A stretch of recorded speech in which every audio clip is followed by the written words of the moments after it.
זה התפקיד שהבטחתי להפסיק את הקייטנות בשירות בתי הסוהר. זה בוצע במלואו. הבטחתי לחוקק חוק עונש מוות למחבלים. זה בוצע. הבטחתי להקים מתקן. זה מבוצע. והיום, שיש פיגועים אז בשטח, הורגים את המחבלים וטוב מאוד שכך. אבל אם המחבל, ועד היום מתחילת החוק לא היה לנו דבר כזה, אם המחבל יצא בחיים, וכאן הוא מגיע, יהיו כאן תאי צפייה, יבואו קורבנות העבירה, כמו בארצות הברית אגב, שצופים באותו רוצח שיוצא להורג, בעזרת השם, זה קוראים עור וגידים. In my class, I heard it's retarded or something.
So, have you ever had it that your WD-40 can or any can doesn't spray? It's got lots of stuff in it, but it's ran out of air. Well, you came to the right place because all you do is put one of these on top. And pump air in. See if it worked. I think so. I would like to do a little bit more because it's not quite full enough. And then we're going to show you guys this thing. And then, all of a sudden it's working. So this is the little magic guy. Just a valve stem. And that just goes over top of here. It fits perfect, actually, as if it was made for it. I think that's wonderful. Anyways, we've had that lots. I do this quite a bit. The boss didn't believe me the other day, so I had to prove to him. So I proved to you too now today. So thanks for watching. Chrissy Metz has decided to go on a GLP-1, which is a very good thing for her. And I support her, applaud her, yes, queen. And she was on a show, I believe, called This Is Us. It was This Is Us, right? It wasn't Is It Cake? We have Savannah Guthrie, whose family kidnapped and murdered her own mother because they wanted crypto. She is now interviewing this morbidly obese woman who has done the right thing by saying, I'm going to stick myself with this needle and try to live. Savannah Guthrie goes, why are you doing that? Okay, so here we have what morning TV in this country has become. Take it away. You've represented this whole community, and I don't know if there are some people are watching and have mixed feelings about it, Sure. and I don't know that. By the way, stop it for a minute. Here's my first thing to Savannah Guthrie. I go, hey, where's your mother? Why are you here right now? Can I ask you a question? Why are you here? If there are people that are like, oh, Chrissy, I thought, that somehow they're disappointed with this, what would you say? Oh, I think that it's so important to put yourself first. Yeah. And, as we age, sometimes we have health issues that we're concerned about or want to get ahead of. And that was certainly my case. And Stop it. Pause it. Even though people feel seen by me, and I really appreciate that, the fact of the matter is this. I am going to explode. Savannah, if we're going to start with the explanations before you chastise this fat bitch for losing a couple of pounds, what the fuck went on with your mother? Because Savannah Guthrie's like, by the way, I put a picture of you on my refrigerator every morning that we hadn't heard from my mother, and she was expiring in the trunk of a car. I looked at you and I said, at least I'm not this fat bitch. So if you get thin, who's going to be that fat bitch for me? Well, that's a good question. That's so sweet.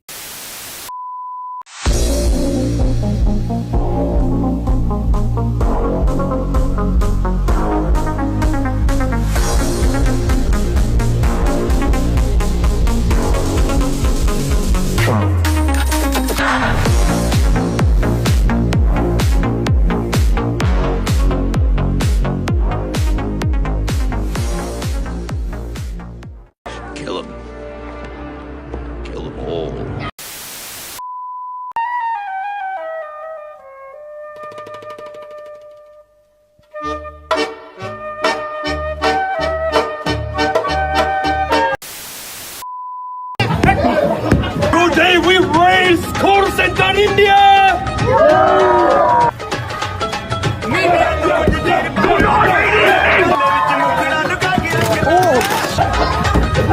Get him, Frank Bob, get him!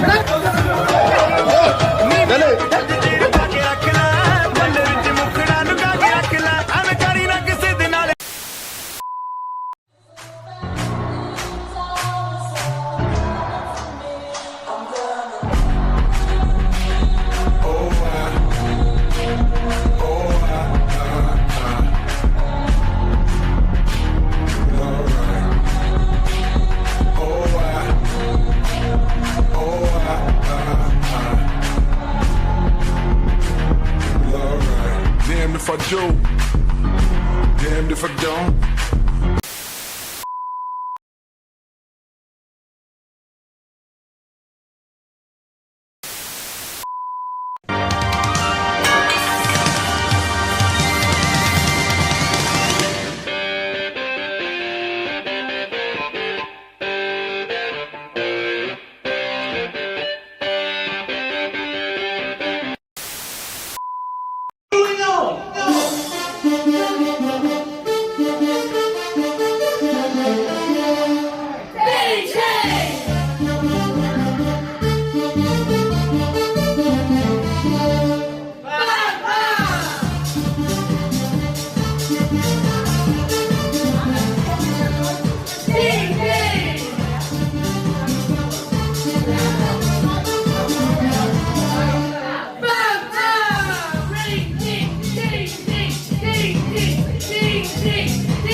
Oh my gosh, look at his face.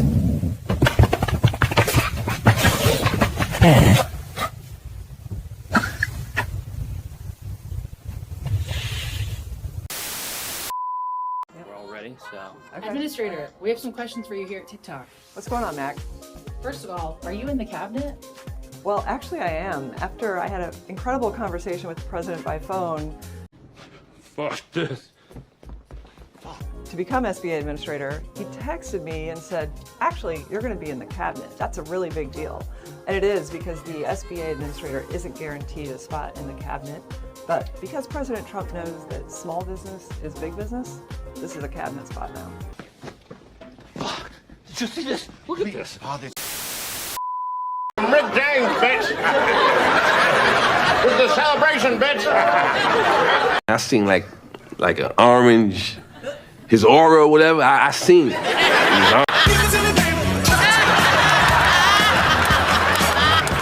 Why don't I stretch out? And just started grinding mud on his couch. Fuck your couch, nigga.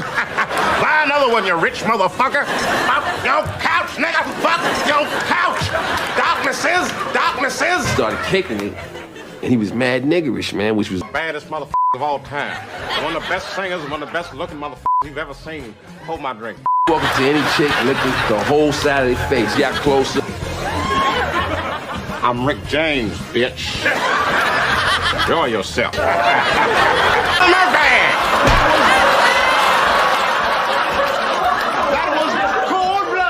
And so, for at least a week.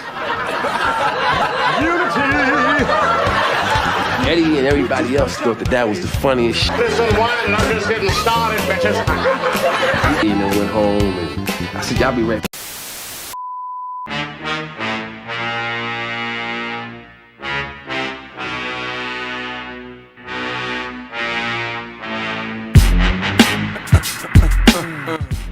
Welcome to the Independent Review, a weekly podcast where we bring you the latest from the world of independent journalism. Get the fuck up! Simon says, get the fuck up! Throw your hands in the sky! Weezer's in the back, sipping yak, y'all, what's up? Girls, rub on your titties. Yeah, I said it, rub on your titties. New York City gritty committee, pity the fool that act shitty in the midst of the calm, the witty. Y'all know the name. Pharaoh fucking Monch ain't a damn thing changed. You all up in your range of shit, inebriated. Straight from your original plan, you deviated. I alleviated your pain with long-term goals. Slip my underground loop without the gold. You sold platinum around the world, I sold wood in the hood. But when I'm in the street and shit, it's all good. Assume the motivated boom, control the game like Tomb Raider. Rock, clock, dollars, flip, tips like a way to block shots. Styles greater, let my lyrics annoy. If you holding up the wall and you're missing the point. Get the fuck up. Simon says, get the fuck up. Put your hands to the sky. Brooklyn in the back shooting crash now, what's up? Girlies, rub on your titties. Yeah. Fuck it, I said, rub on your titties. New York City gritty committee, pity the fool that act shitty in the midst of the calm, the witty. Yo, where you at? Uptown, let me see 'em. Notorious for the 6'5s and the BMs. Heads give you beef, you put 'em in the mausoleum. And shit don't start rumping till after 12 p.m. Ignorant minds are free 'em. If you tired of the same old every day, you will agree 'em. The most obligated, hard and R-rated. Slated to be the best, I must confess the star made it. Somebody even say the song is sexist, cause I ask the girls to rub on the breasts.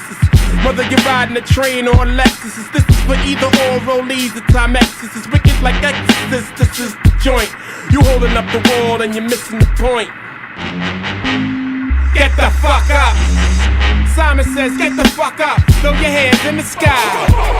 The brothers in the back shooting trash now, what's up? Girls, rub on your titties. Yeah. I said, rub on your titties. New York City gritty committee, pity the fool that act shitty in the midst of the calm, the witty. New Jerusalem, get the fuck up.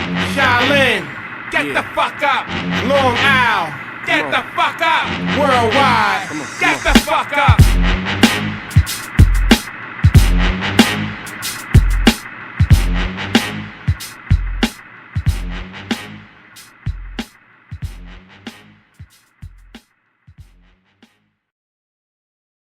Welcome to the Independent Review, live on a Wake Up on Odyssey, Rumble, Substack, and the Indie News Network on Twitter. Let's jump to our first clip from Dave DeCamp from antiwarnews.com. Hey, this is Dave DeCamp from antiwar.com, and welcome to Anti-War News. This episode is sponsored by Expat Money, and I wanted to tell you up top here, this is my last show for about a week.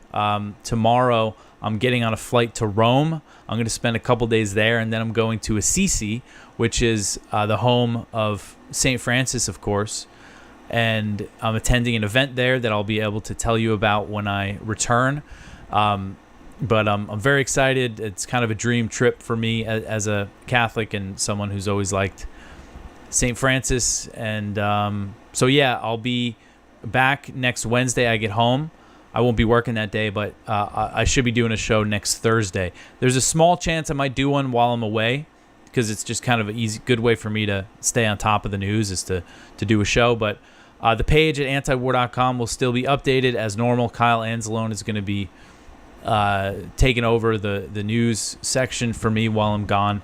But just wanted to let everyone know up top, for those who don't make it to the end, that there won't be a show for about a week.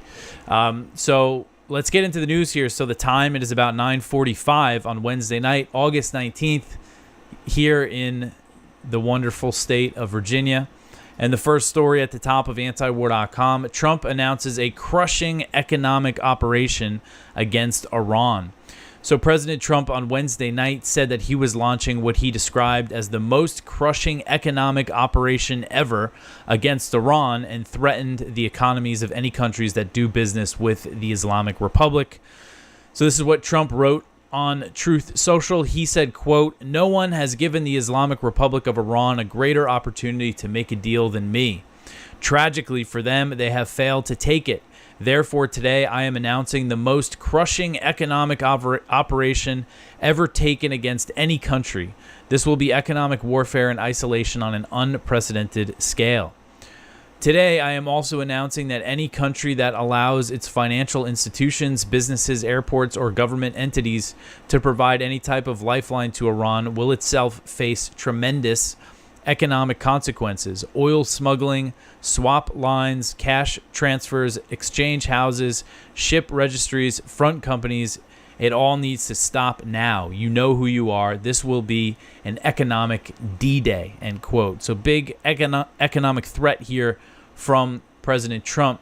And obviously this threat suggests that these potential new sanctions, which I haven't seen, I don't think the Treasury Department has formally announced exactly what they are yet. But, if he really means this, he's going to have to go after China. And if he goes after China in this way, China has abilities to hurt the U.S.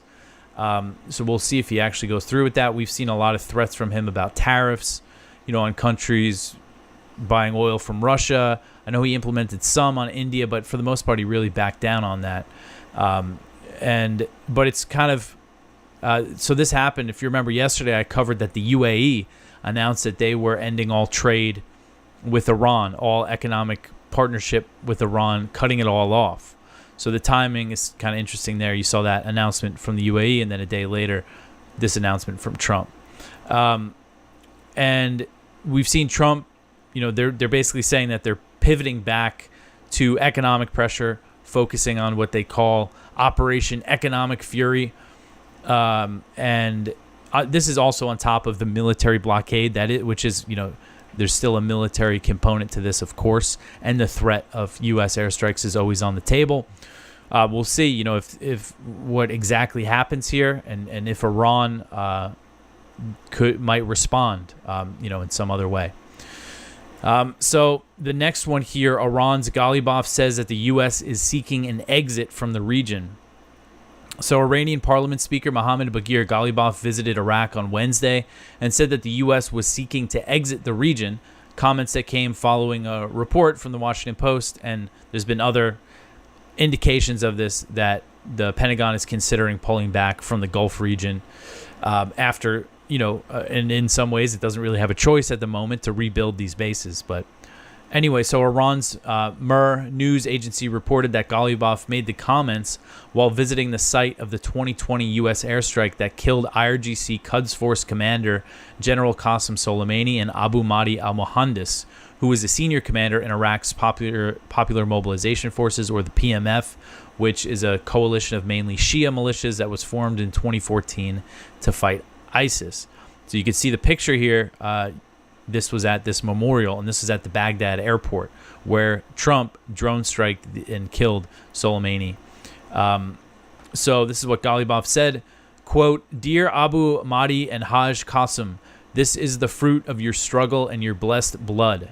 In the new regional order, foreign powers' interference in the equations between states is receding at an accelerating pace. America is seeking an honorable exit for itself from the region, and the project from the river to the sea for the Zionist entity has become mere fragments of dreams," end quote. So he also met with the prime minister of Iraq. And so this comes right now. There's this deadline. The prime minister, Ali al-Zaidi, has given the militias a deadline to disarm. It's not exactly clear if they're going to hand over their weapons or integrate formally with the Iraqi military. And some of the factions have agreed to do it, but some of the more, I know Kateb Hezbollah, which is one of the main Iran-aligned, the more powerful militias in Iraq, has rejected it and said, no, we're not going to do it, especially after the U.S. and Saudi Arabia just bombed them, killed, I think, at least 20 PMF fighters over allegations that they targeted oil infrastructure in Saudi Arabia, which the Houthis took credit for. But anyway, so Ghalibaf also held a separate meeting with Iraq's president, where he said that the U.S. is looking, to plunder the region and warning against a continued U.S. military presence. So also that deadline, the U.S. is supposed to pull all of its troops out of Iraq by that day as well. And they have taken steps in that direction. The thing is that the U.S. will retain enormous influence on Iraq and ability to control them because they control their oil revenue, which funds the government, and they hold their dollars and can destroy their currency. They have enormous economic leverage over Iraq, and that is one of the results of the 2003 U.S. invasion. So the next one here, officials say that America-hating media is to blame for the USS Lincoln outrage. So this article is from Austin Campbell at Responsible Statecraft, kind of a roundup of what the talking points that the Trump administration has been putting out about the situation on board the USS Abraham Lincoln, where we've heard about this mental health crisis, people trying to jump overboard because of this incredibly long amount of time at sea. And so the line that Hegseth and the other officials in the Pentagon are going with is, this is the America-hating media. This is a manufactured outrage spread by the American-hating media. But it actually started with what family members of these sailors have been saying and going on the record and talking about these multiple attempts of sailors trying to jump overboard. And I think that is kind of something that you would see inevitably, kind of no matter what they were doing, on such an extended deployment, being at sea with thousands and thousands of people on an aircraft carrier. When you live in these super close quarters, it is, you're going to see stuff like this happen. But they're just trying to downplay it and blame it all on the media and say it's, anyone who's mad about this hates America. Just kind of ridiculous, their response to this. All right, so the next story here, just horrific news from Gaza, and just a warning that the picture here is pretty brutal. Israeli strikes in Gaza kill 10 Palestinians. So Israeli airstrikes in Gaza on Wednesday killed at least 10 Palestinians as the IDF continues its constant violations of this ceasefire deal, so-called ceasefire deal. And 9 of the victims, including a 13-year-old girl, were killed by an Israeli strike against a police station in Gaza City, marking the second large-scale massacre in 2 days. On Tuesday, as we covered, the IDF bombed Gaza City's crowded seaport. The strike was near a cafe. That killed at least 6 people, including a child. And a Hamas official told the Quds News Network that the seaport strike targeted Hamas members who were meeting to discuss the disarmament plan, to discuss implementing the U.S. plan that they have agreed to and say that they're willing to go ahead with. But Israel, of course, has rejected it. But we see an increase in the Israeli airstrikes right after this meeting between Netanyahu and Kushner. And Kushner's message after the meeting was, we won't restrict, what he called Israel's right to defend itself, which is an absurd way to frame this. But just expressed very strong support for Israel and basically said, if things don't go the way they want, then they're going to get the green light, our support to finish the job in Gaza. And I think he said, in whichever way they see fit, which just, what does that mean, man? And you see this picture here. This is one of the victims of the strike at the police station. And one of the people who was killed was a woman named Fatan El-Sahar, who is the head of Gaza's women's police department. I know in a lot of Muslim countries they have female police specifically for dealing with female detainees and things. And Hamas condemned the strike as a new war crime and called on the U.S. To take a stance against the escalations and to pressure the U.S. to comply with the peace deal. And the Interior Ministry said that Israel is trying to spread chaos in Gaza, in the Hamas-controlled part of Gaza. I think that's clear. That's part of the strategy of they're trying to disrupt any sort of order, any semblance of order, by targeting the police. That's something they've done a lot in recent months. And there was a separate strike in the Nusret refugee camp in central Gaza that killed at least one Palestinian. So they're back to these larger massacres after this Kushner-Netanyahu meeting. So the next one here, Israel admits to killing 5-year-old Hind Rajab. So Israel has admitted that its forces fired on a car that was carrying 5-year-old Hind Rajab, who was killed by the IDF along with 6 members of her family as they were attempting to flee Gaza City on January 29th, 2024. So this is really one of just the most horrific stories from Gaza. This little girl, you could see her picture here from her kindergarten graduation, was in the car with 6 of her family members. And again, they're trying to flee Gaza City. And they get attacked and shot by Israeli forces. And they all get killed except for her and her cousin. And they call the emergency services. And I think the Palestinian Red Crescent called them back. And the cousin, who was older, answered. And then there was an explosion and a scream, and she was also killed, or some kind of gunfire was heard, and so she was also killed. So this little girl was left by herself and was on the phone for hours and pleading. And I mean, you read the transcript, it's just like, I mean, it's so rough. And so what happened was the Red Crescent got approval. You know, they told the IDF that this little girl is trapped in this car on this street. So the IDF knew where she was, and they got approval for the ambulance to go rescue her. And as soon as the ambulance shows up, it gets bombed. Likely, the evidence suggests, evidence is that it was a Israeli tank that shelled the ambulance, and the paramedics get killed.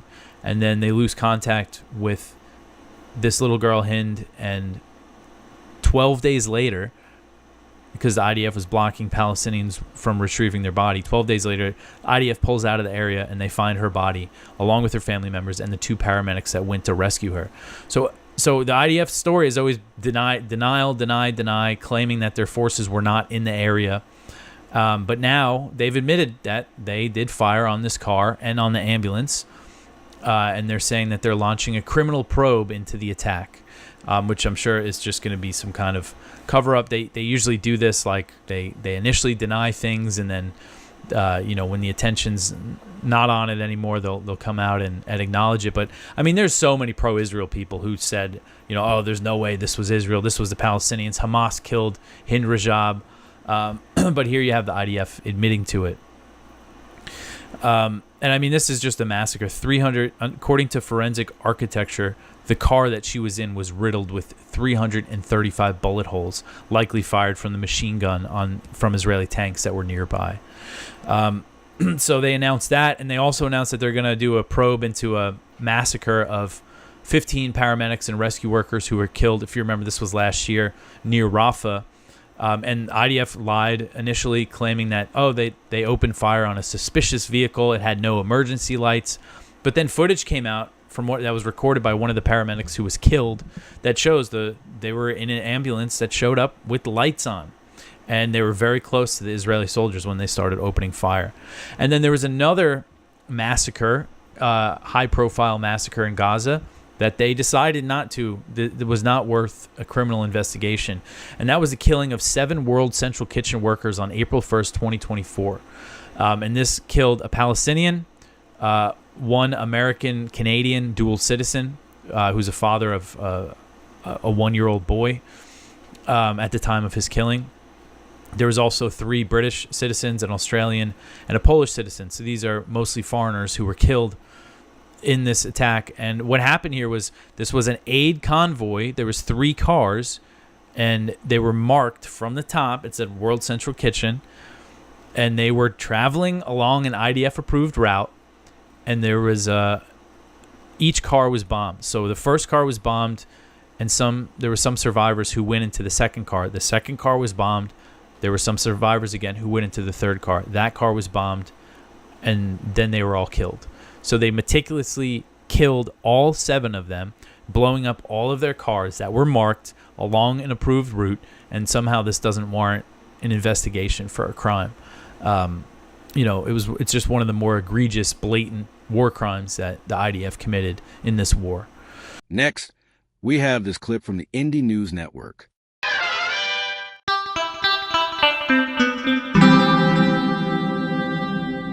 Who are these people? Another Indie Media Award honoree, the Electronic Intifada. Oh man, this one broke me. And I don't even know if I want to read this whole thing, honestly. It talks about just how awful the conditions are for specifically women in these camps. But all these Israelis want to deny what's happening here. And this is a first-hand account from somebody who's living it. Who's living amongst the raw sewage, where there is no clean water. Most mornings at El Dira displacement camp, northwest of Gaza City, the women gather in the open air outside the tents to drink coffee and commiserate. Life is hard at this camp, and the women have a lot to talk about. Poverty, illnesses, problems with their husbands, and how to get aid. This woman who wrote this article said, I live near the camp, and a friend of mine, knowing I'm a journalist, told me about these morning meetings, thinking I might like to attend. I joined one morning in July, and it did not take much time for me to understand what most troubled the women, a lack of sanitary and accessible toilets, and the health problems that have come as a result. Al Dira Camp is a temporary home to around 70 displaced families that is spread across 3 dunams, or a bit less than an acre of land, according to the camp coordinator, Adia Al-Kiali. A minority of the families have private toilets, she said, but the majority of people living at the camp must share 3 public toilets. These public toilets don't have plumbing and sewage infrastructure. Instead, they're simple holes in the sandy ground. Privacy is also lacking, as the toilet area, a space of about 2 by 2 meters, is enclosed by old blankets. The odor is, of course, putrid. For many, a trip to the toilet can mean a walk of up to 25 meters. This is not a walk that many women feel comfortable making in the dark, especially because of the dogs that roam around at night, scavenging through the trash. The women describe holding their urine all night long and not drinking water to prevent the journey to the toilet. Several of them have developed kidney stones and serious health problems, not to mention the mental toll of not having access to a fucking toilet. She visited with the women individually and at their tents to talk more about the situation. And this is where it really started to get me. Wa'ad Matar says, I live in hell. She's a mother to 4 children and is currently 7 months pregnant.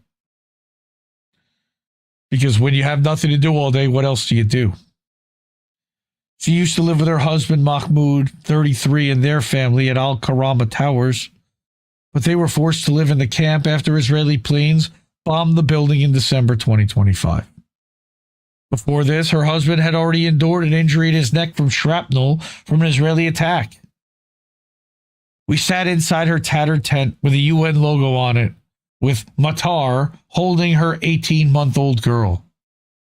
I can't even imagine what it's like to have to raise children and explain to them what's going on and why, and again, just fuck Israel. Just the worst people for inflicting this. This does not have to be. This is inflicted by other people intentionally. She says, I felt ill all night long. I had severe stomach pain as if I was in labor. I waited till morning and then I went to the doctor to find out that she had kidney stones. The doctor's words were a shock to me. When the doctor asked about her routine, she was embarrassed to tell him that she held it all night since the toilet was far away.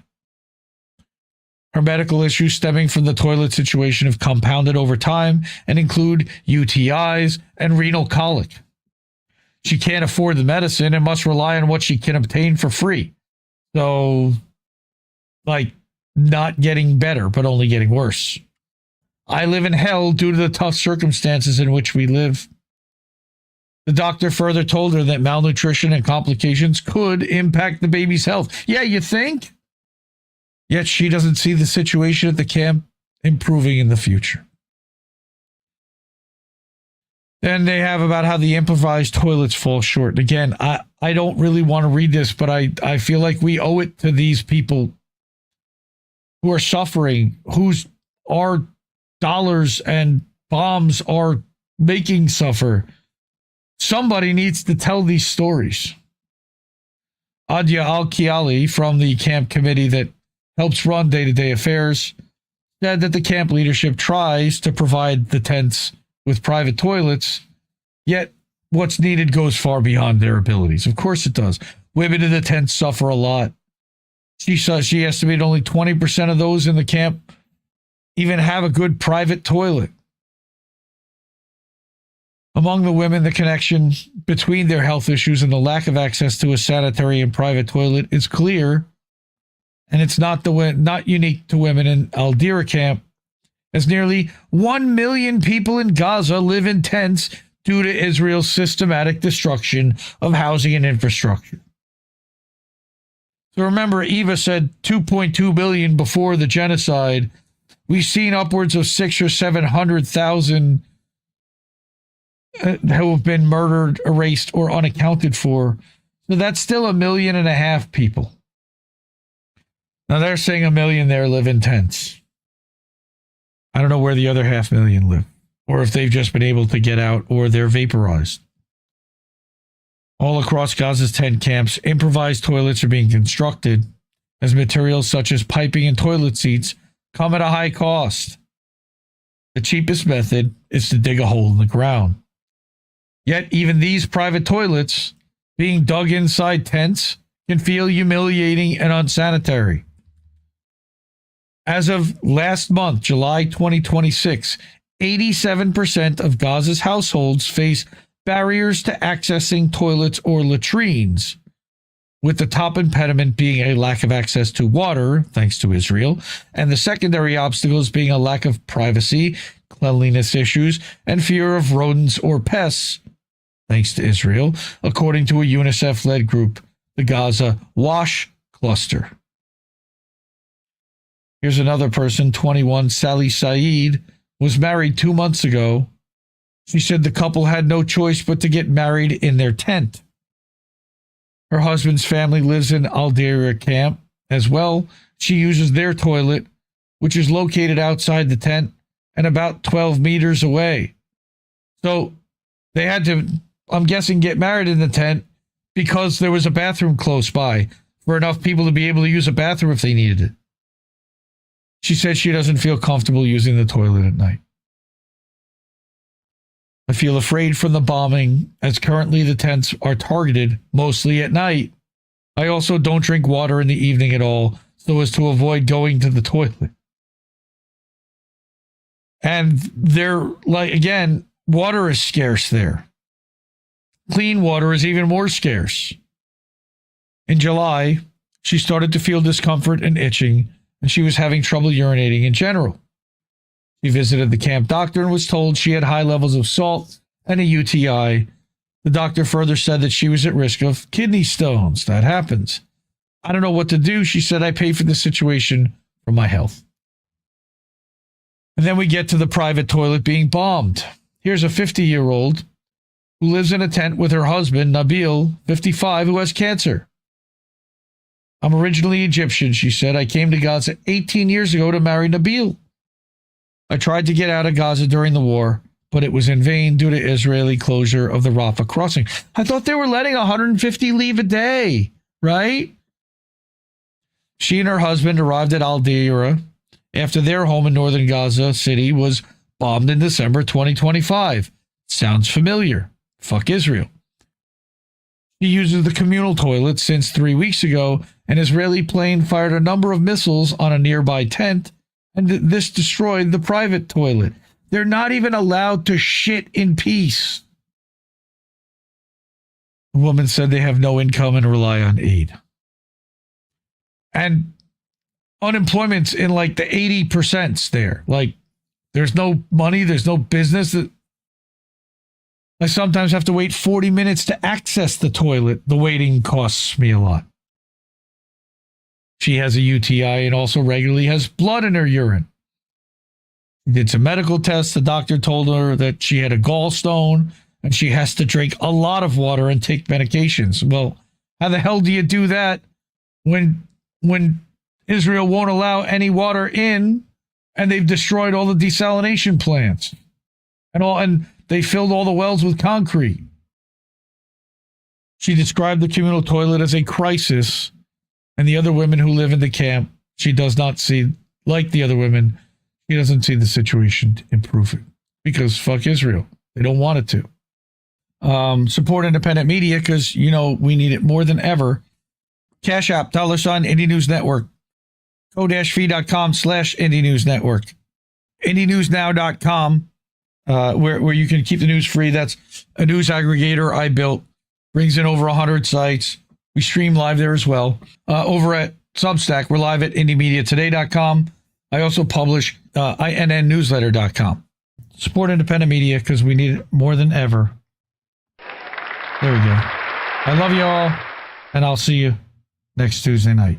No! We just fucking lost the stream!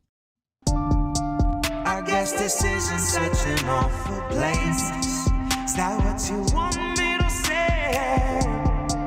You prove it's possible. Next, we have this clip from Ryan Cristian and Charlie Robinson. What's happening with myself, Ryan Cristian, and Charlie Robinson to discuss the madness of the political chaos and all the different cycles of the news going around today. But, as always, plenty to get into. How are you today, Charlie? I'm fine. I'm great. We had a recent little selection recently, so I think everything's going to be fine now. The people's voices have been heard, right? And we're certainly charting a course towards democracy, I think. Yeah. Well, that's it. Finally. And, guys, have a nice night. Yeah. Bye. We're all winning and everything's going well. Good Lord. You mentioned an interesting story. We could just start with that I definitely think stands out. It's clearly relevant to a lot of different things going on in the world today, both foreign and domestic, and also touches on something you just, an event you went to. So let's jump into that. Sure. I was at Liber Polko this last week in the Free Republic of Liberland, which is actually in Serbia. There's a dispute. There's an island in the Danube between Croatia and Serbia, disputed island that the folks at Liberland claimed for their own 10 years ago. And they have been in a battle a battle with Croatia more so than Serbia. They've been pretty cool to deal with. And they built a new country, the Free Republic of Liberland, and it's a bunch of anarchists. It's Jedlička is the president. I've had the pleasure of introducing him to the stage in Mexico on 3 different occasions, and this time they had me come out to Serbia to manage the stage and hang out with all the Liberland guys, and it was great. It was like a miniature Anarchapulco, really, just for the European brothers and sisters who came out. It was packed. It's a great 3-day event, and we had an interesting thing happen that I thought was noteworthy for these events. Now, there's always somebody, right? I do a little thing when I go out and as the MC of Anarchapulco on day 1, how many people, it's their first time at Anarchapulco, raise your hand. How many people it's first time here in Mexico? Raise your hand if you came because of Jeff Berwick. Raise your hand if you came because of Max Egan. Raise your hand if you're a Fed. And then, I look and see everybody got their hand up, because, you figure there's always one, right? Simon didn't say, raise your hand. So it's kind of a little bonus game you play, find the Fed, right? You assume there's going to be one. And I kind of didn't really have that mindset going into Liverpool. I was so focused on all of my work duties that I wasn't really doing that. But an interesting thing happened that I did notice because I was in charge of the stage, and I noticed that Max Egan, for those of you who know Max Egan from the Crow House, he looks like Obi-Wan Kenobi, Australian guy. He's been doing this for a long time. Good friend of mine. I noticed that Max had 2 speaking spots. The first day and the last day. He's never done that. Normally he speaks on the first day and everybody, he always, gets the crowd off to the right start. But he had 2 slots. And I said, this is going to be fine because everybody wants to hear Max. More Max is fine.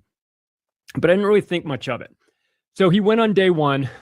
And then on day 2, we had more speakers. I did my presentation on day 2. And there's a guy who I had to wrangle as stage manager. I got to make sure you got your presentation uploaded to the right place and that you're ready to go and that I can get you on stage in the next 3 minutes, So I need to know who you are. And some of the people I knew from working with them in years past, and some of the people were brand new. So there's one guy who was brand new to me.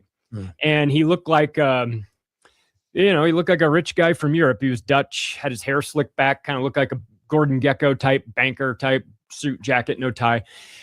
He was very nice to me. And I introduced him to the stage. I listened to his presentation a little bit, but I was running around. After his presentation, I had somebody come up to me and go, did you hear that guy's presentation? It was fucking wild. Oh, pardon me. It was wild. And I said, no, what do you mean? He's like, well, there's a part where he starts talking about like, the good thing about this intentional community that we were thinking of working on is, we have a lot of, children. We can sort of introduce them to concepts a little bit earlier, like introduce them to sex a little bit earlier. And everyone went, what? Like everybody apparently was just kind of like a little bit repulsed by that comment for obvious reasons. And somebody went out the back door and said, there's something wrong with this guy, and found Max. And so they started looking into this guy's. Within 15 minutes, we found an old photograph of the guy wearing a green Israeli Defense Force t-shirt from many years ago when he looked a little bit different, but still the same. And that was our caught the Fed in the crowd moment, right? So Max and I had a conversation about this. What do you do? Do you want to come in and, you don't want to, we're not trying to create problems here. Right. But we said, look, if we don't catch this guy and someone else catches him, then we're all stained by this, stained by association. Jeff, the Vit, the president, all these people, right? We didn't know him. We didn't invite him. The Vit, the president of Lieberland, invited him. He didn't know. So on the second presentation that Max had, I said, man, I think like, when have you ever had 2 slots? He said, never. He said, you give one presentation the first day and you get an opportunity to give a second presentation on the third day after this guy's already talked. That's the universe telling you something. So Max went up there. On the big screen behind him, we put the Mossad logo. By way of deception, thou shalt do war. And then we pulled up and did Max pulled up a slideshow and made a slideshow and literally put his photo there and said, this guy's an infiltrator. I never saw him after that. Disappeared. Did he say anything? He just vanished? He wasn't there. We didn't see him that morning. And if he was coming, he got the message in advance and didn't show up. After that, he might have gotten the message because if he had walked into it, he would have been sent packing. He wouldn't have even got through the front gate. Interesting. So it was one of those things. It's a reminder. It's a great conference. The Anarchapulco and Liberpolka, which is a spinoff of it, the producers are friends of mine. They are in it for the right reasons. They don't make money on it. It's like, let's try to break even. That's the goal of these events, right? So this isn't some big money maker. They are passionate about what they do. And somebody like that coming in and infiltrating can throw a monkey wrench in years of work. And so it was a good reminder to always have your guard up for things like that. And even when you're, even when you think you're surrounded by a bunch of like-minded people, maybe you are. In fact, you really are surrounded by them. But it only takes one. And and Max was right. This could have been a way in which to group all of us and guilt us by association. Well, you're doing presentations with IDF people. Yeah, but we didn't know he was, it got caught. Max figured it out within within hours, right? So it didn't turn into a thing. But that is the reality in which we live in. There will be people who will try to infiltrate your little group, especially if it's a do-gooder group, and they will try to do something that is not in alignment with you and make you look bad. So again, in the end, nothing ultimately bad happened because of it. We were able to make for an interesting story, but it is again, it's where we are. It's where we are in this world. And obviously it could be, possibly something large. It could just be people that don't like what you're doing politically. It's like these things exist in the world. Now, do you think was it simply just the shirt? Is it possible you think that in that community there are people that don't see what I think is objectively the problem that IDF is, and that they might just not understand that difference? Do you think there's an overlap there? I found it hard to believe, but. No, they were universally disgusted when they saw the shirt, and the shirt was enough. In fact, the shirt was this. Even if you're wearing that shirt as a joke, that's not the sort of joke that we would ever find funny. So you got to go. Right. So it was automatic disqualification. It was automatic. My thought on this is interesting. Is that it overlaps with, and we see this everywhere right now. These. Well, whether it's like the network state thing, all these different conversations where there are obviously good examples of people trying to create deliberate communities, like Derek, for example, and what they're doing there. And so the point is, I know there are people out there who want to try to co-opt these things, who want to try to drive them into the ground or make them look bad and destroy them, And so I get my thought would be that's where this would come from, is something that's trying to take these things and turn them away from what represents an actual representation of, whether it's libertarianism or anarchy or whatever it is, the real version of that versus what they're pretending they're doing over here. And so whether it's co-opting or just sabotaging, that's what my gut would tell me, So it's very interesting. And I think that's happening all the time. Now, go ahead. Well, but just to play off that, because my presentation on day 2, which I went like two slots after this guy, my presentation was talking about mainstream media and how they manipulate people. But I made a reminder to the audience, when you're trying to change somebody's mind or you're trying to adjust the narratives, you don't have to turn somebody 180 degrees. Right. You just have to move them a tiny bit off course. I called it, it's the nudge unit. And you just put them, 3 degrees off course, given a long enough, that'll take them far away from where they thought they were going to be going. Right. Mm-hmm. So real good propaganda is subtle. If done correctly, you don't have to turn someone from a Republican Trump supporter into a Democrat. I think that's unrealistic. You just have to get them to not be a Trump supporter anymore. And that is not a 180-degree turn. That's just getting them off of, or whatever it is, insert political candidate there, right? It doesn't have to be Trump, but you don't have to make them love the other side. You just have to get them to question their own side just a little bit more than they were doing before. Yeah, but see, my opinion, I feel like it goes well beyond trying to get them to hate the other side. Well, I guess outside of the idea of trying to create the ongoing division. So maybe there you go, is the exact point. As long as they have, basically look at the other. Well, I guess what it's saying though is that it gets them to try to change sides, which I don't feel like that's in the interest of what I think the system does. But I get your point, though. Either way, whatever the example, it's about trying to derail what's happening, try to,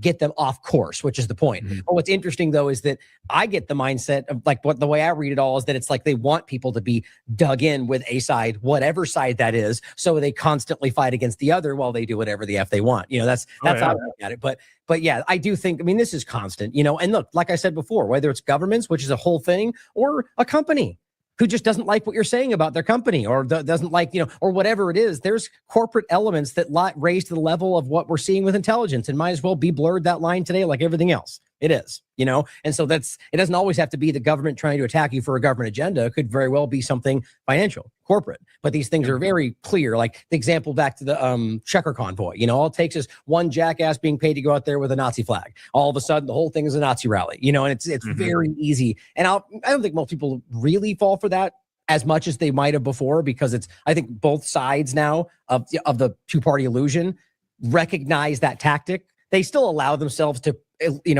accept it by the people they don't like, but somewhere in them you know that happens.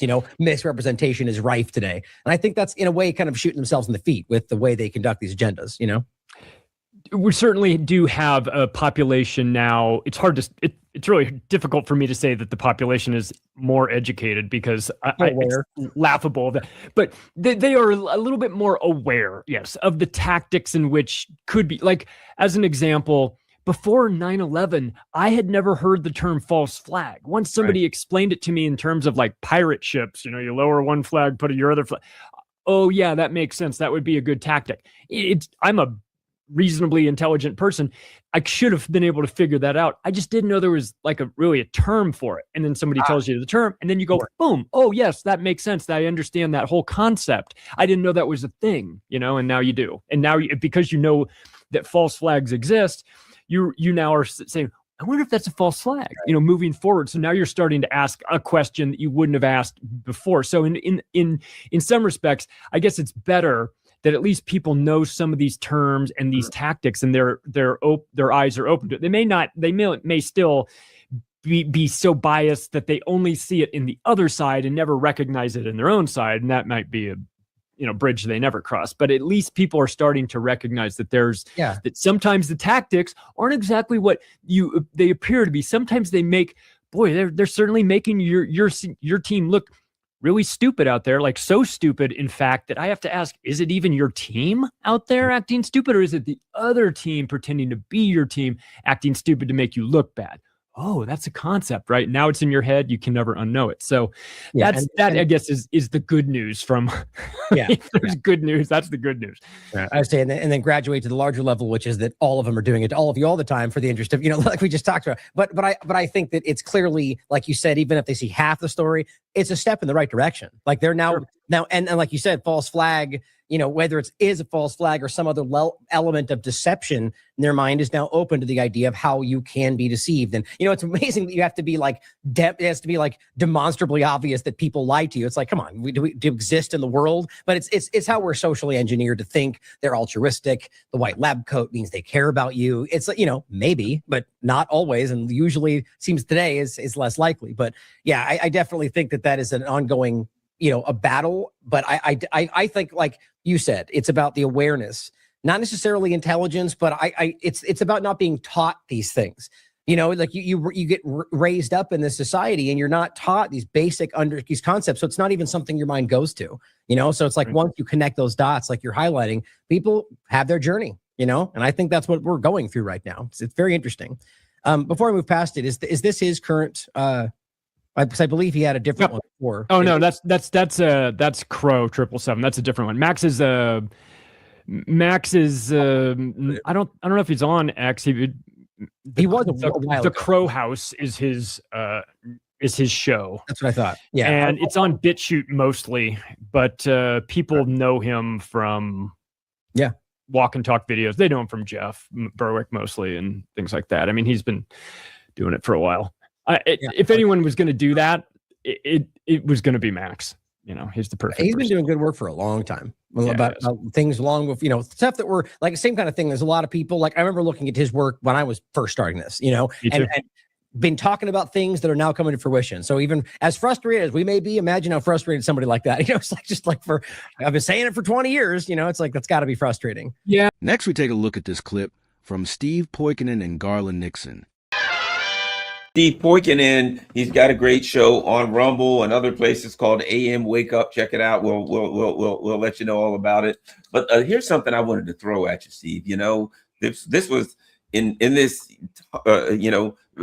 difficult position we find ourselves in now. There's always some good news, and one of them was U.S. servicemen apparently in the Middle East. There was this airplane and it had dust on it, and some of the servicemen were writing, stuff like that. Be a good boy and do it. Letting people know, plain and simple, I ain't down with this bullshit. I'm not your stormtrooper that you just send around the world to do these devious deeds. But one of the things they wrote, I love flock cameras, right? It was like, I understand that they know if I get caught writing flock cameras suck, I'll get in trouble. If I get caught writing, I love flock cameras, what are they going to do? They got to hey, I love flock cameras. So it was a way to make their point, right? But here's what I'm saying. These guys know what's going on. They're looking online. They're watching some of this stuff. They know what the hell's happening, and they are not happy with it. When I saw, what do you know? A serviceman, I love flock cameras. They know what's going on. They do, and it's getting harder and harder to keep people away from accessing just even the most rudimentary information that might cause some pushback against the status quo, which is dangerous for the military. Fortunately, they have the poverty draft, so their numbers are going up. But no, I saw the same image. It reminds me of the growing up, I always saw the Vietnam era Zippo that was engraved with like we the unwilling, led by the unqualified, to kill for the unfortunate on behalf of the ungrateful, or something like that. And that was, engraved on a whole bunch of lighters for Vietnam soldiers. And this is kind of that on a larger scale, not necessarily engraved, but on the wing of a plane where people are going to see it. Yeah, here's something that I also found very good and positive, I might add. You probably saw this one. Look at this. They're spraying foam on these flock cameras. We've seen, not that I would, certainly Steve and I are totally against any violations of the law whatsoever. We strictly adhere to every law that the government has ever written, and we would never say on YouTube that somebody should go out there and deface flock cameras, or say in a particular town, all cut them all down, because we're completely opposed to that. That would be a violation of the law, and Steve and I are strict adherents to all legal standards set forth by the United States. I'm just saying, they're cutting them down. They're spraying them with what is that, insulation, whatever the hell it is. People are starting to say something. I will not comply. That's what I read here when I see this, Steve. Absolutely. And to add on to that, there was a gentleman who was being put in front of a jury, under indictment for taking down a number of flock cameras. I'm trying to remember the exact state, but it was like Union Township, which could be 40 different places. At any rate, the jury refused to indict. They were like, I don't care what your charges are. We're not going to bring an indictment forward. No, he can go home.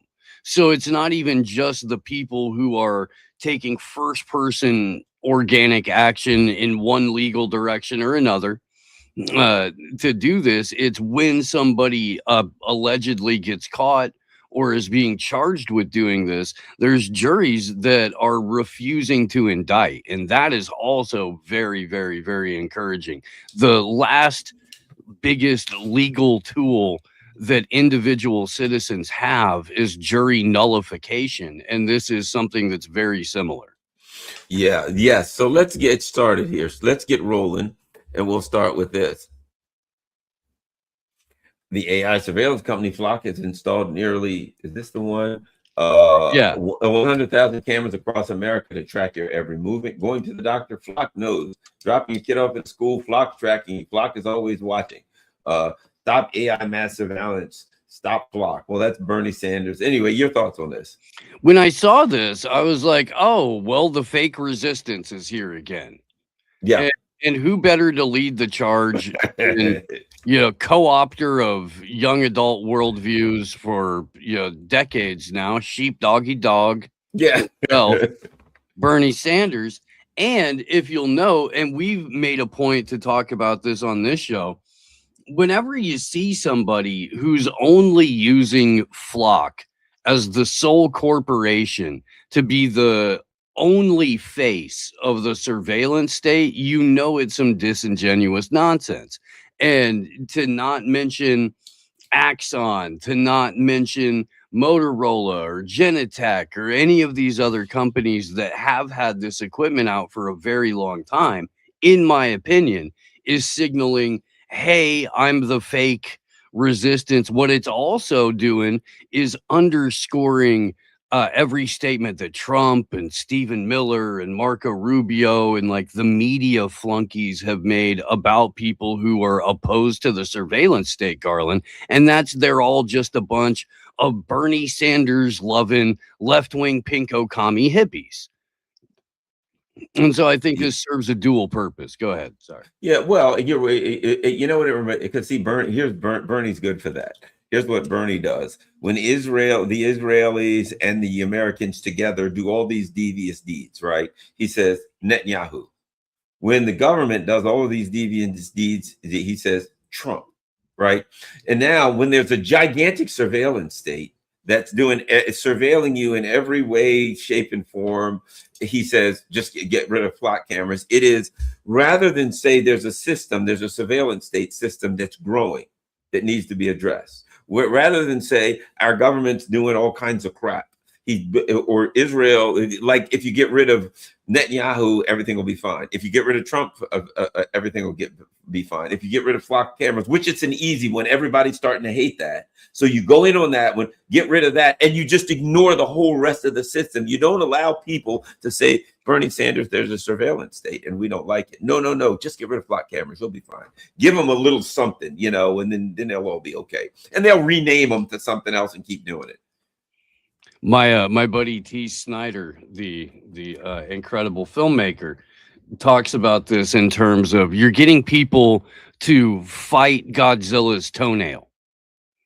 And they think that if they're fighting Godzilla's toenail, they're active, they're engaged, and they don't ever know that there's an entire giant monster beyond the toenail. That's all they see. Yeah, that's it. It is, I have to give you a way of feeling like you're fighting the system just by taking out one little cog of it, or like the DSA people, who I've been calling the Democratic Sheepdog Association, right? Who say something like, oh, we've got they start with this, Israel's bad. And I'm like, yeah, genocide, that's an easy one. First of all, the easiest thing, that's a very, very light lift to say I oppose Israel and what they're doing. That should be a minimum requirement. But this woman who apparently, Angie Nixon is her name, in Florida. And so apparently she's a DSA person. She defeated someone or, defeated. Now she's going to be running for whatever. I don't know what the hell, Senate, something at any rate. So she's one of these DSA people. She gets, she wins the primary, whatever it is she wins. And she puts out immediately. So she's, supposedly some lefty, whatever. First thing she tweets, my mind or my heart is with the people of Ukraine.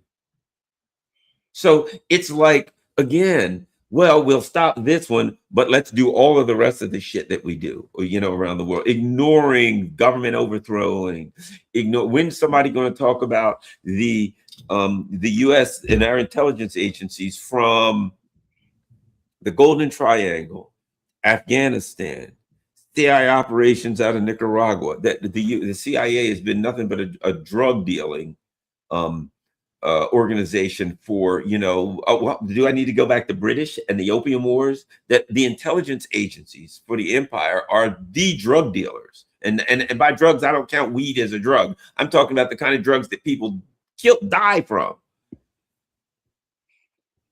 It's since you brought up Ukraine, it's interesting to me. I'm sure the celebrity that just suddenly died at 36 years old, Hayden Panettiere. Yes, she was married to former Kiev mayor Vladimir Klitschko, the former boxer.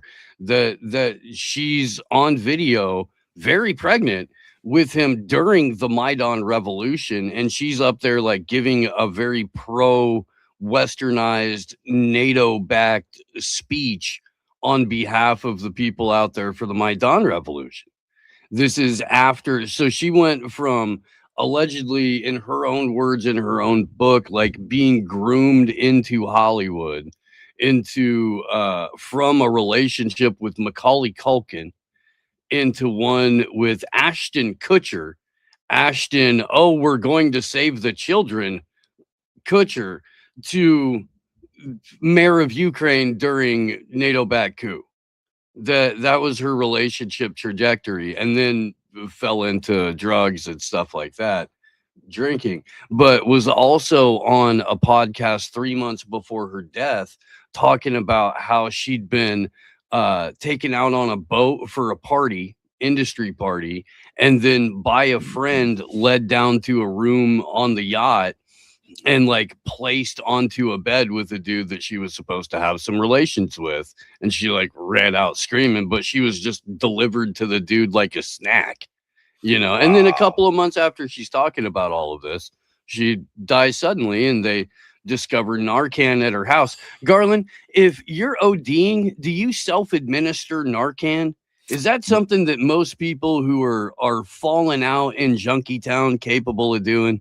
Nah, not at all. No, absolutely not. It's clearly. Isn't that a little bit more Chappelle Show sketch? Like sprinkle some crack on him and we'll let the other cops find him. Yeah. yeah. As soon as I heard that she was dead, I knew she'd been running her mouth a little bit lately about some of the inner things going on in Hollywood. And it's like, oh yeah, I think we understand what happened there. I mean, the idea that she just, keeled over, that was easy. And they had her kind of labeled as a drug addict or whatever. So as soon as she dies, then everybody just kind of assumed that. And then they throw some Narcan out there and it's like, okay, well, that's a wrap. Let's move on to the next one. It was, I knew as soon as they came out and said drugs, I was like, well, maybe this is fishy. This might be fishy, because we had played the clip. I didn't even make the connection when I saw that she was the chick who had wound up dead, because that's how little I watched the shows that are involved. But I do remember playing the clip of her being talked about, like taken down below decks on the boat. Because we were, talking about like continued Epstein type operations, and it's not just this one individual. Kind of similar to the Flock thing, where they're like, look, they're trying to make a dead guy the face of the entire trafficking and influence operation, when obviously it's not just one guy who orchestrated the whole thing. Same with Flock, with what Bernie Sanders is doing, trying to make it the whole entire face of it when it's obviously not. But yeah, there's just kind of now overlaps between all of those worlds around yet another died suddenly too soon celebrity death. Well, fear not, dear friends, because Donald Trump is going to address one of the things that he said. Did he lie about pretty much everything that he was going to do when he became president? Absolutely. But one of them, he's all over it, and you're going to feel good about it. How about this? Department of Homeland Security seeking humanoid robots to patrol the southern border. If drones and watchtowers were able to solve everything, why do we still have humans at the border? Look at this guy right there. Right. Okay, he's going to be at the border. So there we go. Now, here's the thing about it. In the same way that we got federal officers running around on the street shooting some poor bastard, but by the way, a guy who legally owns his gun, you have to disarm him first to make sure that he's no threat. Then you shoot him. I can see a day when these the idea of jackbooted thugs will turn into, I guess, I don't know, titanium thugs that don't even need boots. It looks like that's the direction we're going. They always do that. They start at the border, and before you know it, they're walking the streets of your dear city. Your thoughts? Tim Dillon has a great joke. Well, great, that might be relative, but he's talking about the teen takeovers, the flash mob things that have been happening. And he's like, we're going to have a lot less teen takeovers when the first responders there aren't 106-pound female officers, but it's the Palantir accountability bot. Yeah. And when the Palantir accountability bot shows up, all of the people who really want some sort of violence like this are going to be sitting home on Polymarket betting on how many heads get squished before the teen takeover itself disperses. And yeah, this is one of those things. I was thinking about, Border Patrol humanoid robots, and I'm like, well, it probably is really hot there. And it probably is really uncomfortable for the human officers. Even if you're in an air-conditioned Border Patrol vehicle, sometimes you got to get out of it. You got to chase down people who have been risking their lives for the last however many weeks or months. in order to get to that position. So even though they're not their fastest, you're still going to be exerting some energy doing it.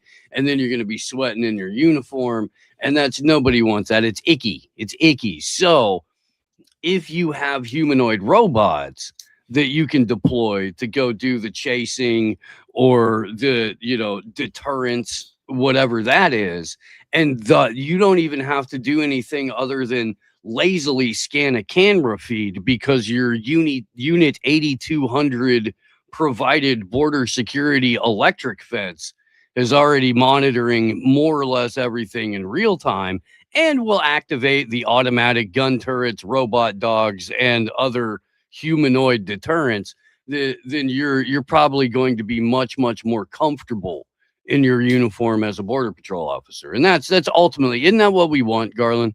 We want comfy border patrol agents and a field of corpses 15 feet away from the fence as a deterrent.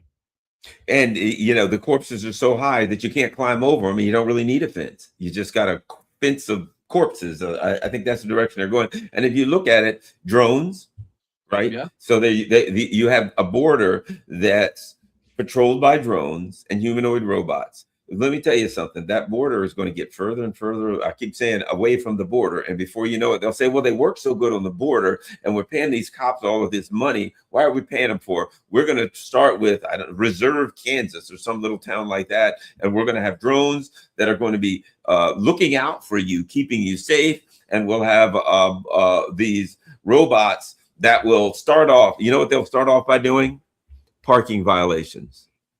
Something like that. They'll start off and they'll only do and they'll go around the street and they'll look and they'll register how long your car has been there. And then instead of there were these parking people and they come by, you ever see this? And they have a piece of chalk and they put a piece of chalk on your tire. And then they walk every now and then. Oh no, they will put a digital ID on your car.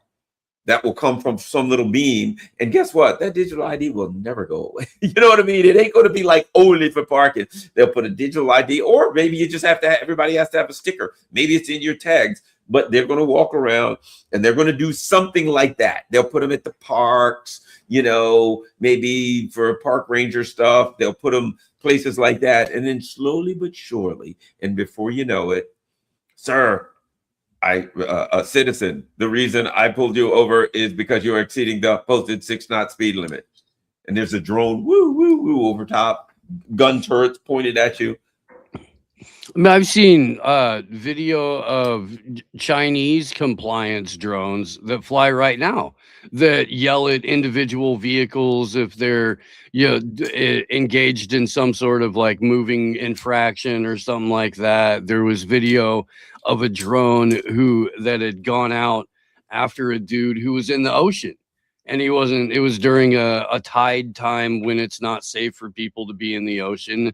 They do the same thing everywhere, but usually it's a bored lifeguard screaming at you through kind of a megaphone, and not the flashing drone screaming at you in Mandarin while a spotlight is on you. But yeah, so we're getting there. We're getting there. Now, we take a look at this clip from True Stream Media.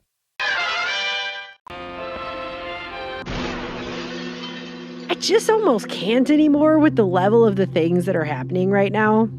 Because there's really only one way to look at it, and it's not a good way.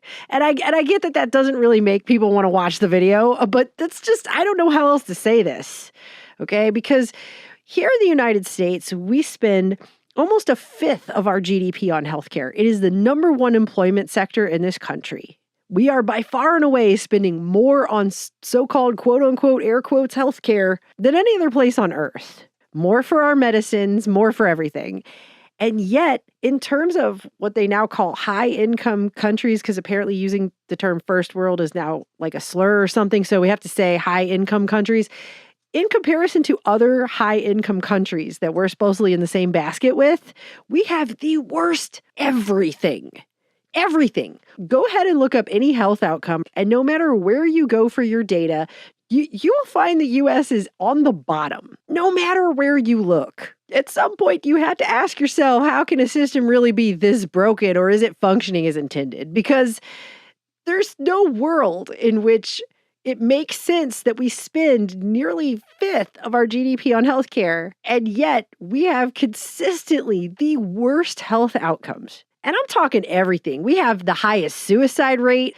We have the highest rate of maternal deaths, really bad infant mortality rate in comparison to other high-income nations, noticeably higher rates of major chronic disease and adverse health conditions. There's actually a report I found here. How has the burden of chronic disease in the US and peer nations changed over time? And this is from last year, but every single one of these charts is astonishingly bad. The obesity rate is twice that of peer nations.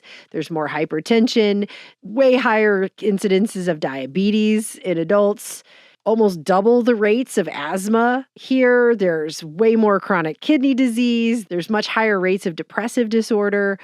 There's a 15% higher rate of cancer here than other similar countries. I mean, it's just every single thing, right? And life expectancy is almost 4 years shorter than comparable countries. And then I found this report on the Commonwealth Fund, Mirror Mirror 2024, Portrait of the Failing U.S. Health System. And they compared 10 countries, the performance of their healthcare systems. And if you go down here, it's like all these other countries are kind of clustered together on this line up by the higher performing. And then here's the U.S. as an outlier down here. It's like just way down there at the bottom of the trash bin. That's where we are for every single one of these things. You would think, logically, if you were a rational person who tried to make sense out of this in a superficial way, well, then what are we doing to try and make any of that better? Well, the answer would apparently be nothing. That's the answer. We're not doing anything. And in fact, what is happening now is they're just making decisions that will make everything worse. That is what is going on. Because as you may have heard earlier this year, Bayer, which is bought Monsanto, is now the parent company of Monsanto, was proposing to settle a $7.25 billion class action settlement having to do with current and future U.S. lawsuits claiming that its Roundup weed killer with the ingredient glyphosate was causing non-Hodgkin lymphoma. So they agreed, while admitting no liability or wrongdoing, because of course, that's what everyone who pays $7.25 billion is doing. They're admitting they never did anything. That's why they're paying $7.25 billion, is trying to pay off this settlement. At the same time that happened, we had the Supreme Court come out and limit cancer suits against the Monsanto and against the Roundup. And that comes on the heels of just a few months earlier, at the beginning of the year, the Trump administration putting out an executive order about promoting the national defense by ensuring an adequate supply of glyphosate-based herbicides, which is essentially saying that glyphosate is a national security issue that's critical to defense and the food supply and everything. And now you've got the Supreme Court limiting people's ability to sue Bayer for cancer for the Roundup. And it was just a few days after the Supreme Court made that ruling that the EPA began approving new, never before used on our food, PFAS-based pesticides. So we're talking about forever chemicals. These chemicals are persistent in the environment and they're basically toxify everything. And so instead of looking at the nature of how poorly everyone is doing health-wise in this country and going, maybe there's some reason why this environment is causing people to be so ill all the time, it's like instead they're going, hey, we should put more toxifying chemicals on everything. We need to just put more pesticides. The U.S. already is the second highest pesticide user on Earth already. The difference between us and other countries is that we are putting way more pesticides that have been banned everywhere else on our stuff. That's what we're doing here. And actually, there was a study that came out in 2019 about how we lag behind other agricultural nations in the banning of harmful pesticides. And that includes the European Union, Brazil, and China. And this was in 2019, mind you, so this is now old. There's more now. But in 2019, when this study was published, there were 72 pesticides that were banned or in the process of being phased out in the EU that are still allowed here, 17 in Brazil, and 11 in China. that are banned in China or in the process of being phased out in China allowed here. So there's just all kind of stuff that's allowed to be put on the food here that's not allowed everywhere pretty much else. And some of these things, I mean, one of them, for example, is called chlorpyrifos. I'm probably going to say all these names wrong. They all sound like Dr. Seuss made-up gobbledygook. They really don't even sound like things, half of these. So this one, which is part of a family of nerve agents that were developed during World War II and are potent neurotoxins that have shown in studies can harm the developing brains of children. And in fact, I found this information page on it up at the Minnesota Department of Agriculture. And if you scroll down in here, it talks about the human health risks. This one is metabolized in the human body to a more toxic and potent acetylcholine inhibitor, which accumulates in the neural junctions and then can cause overstimulation in the nervous system, which can manifest as anything from cramps and muscular weakness to paralysis and even death. It's listed on here as very highly toxic to fish, freshwater invertebrates, birds, and bees. It's moderately toxic to mammals. It bioaccumulates. This is not a good thing, okay? It just isn't, and they know it, and they've known it for a long time.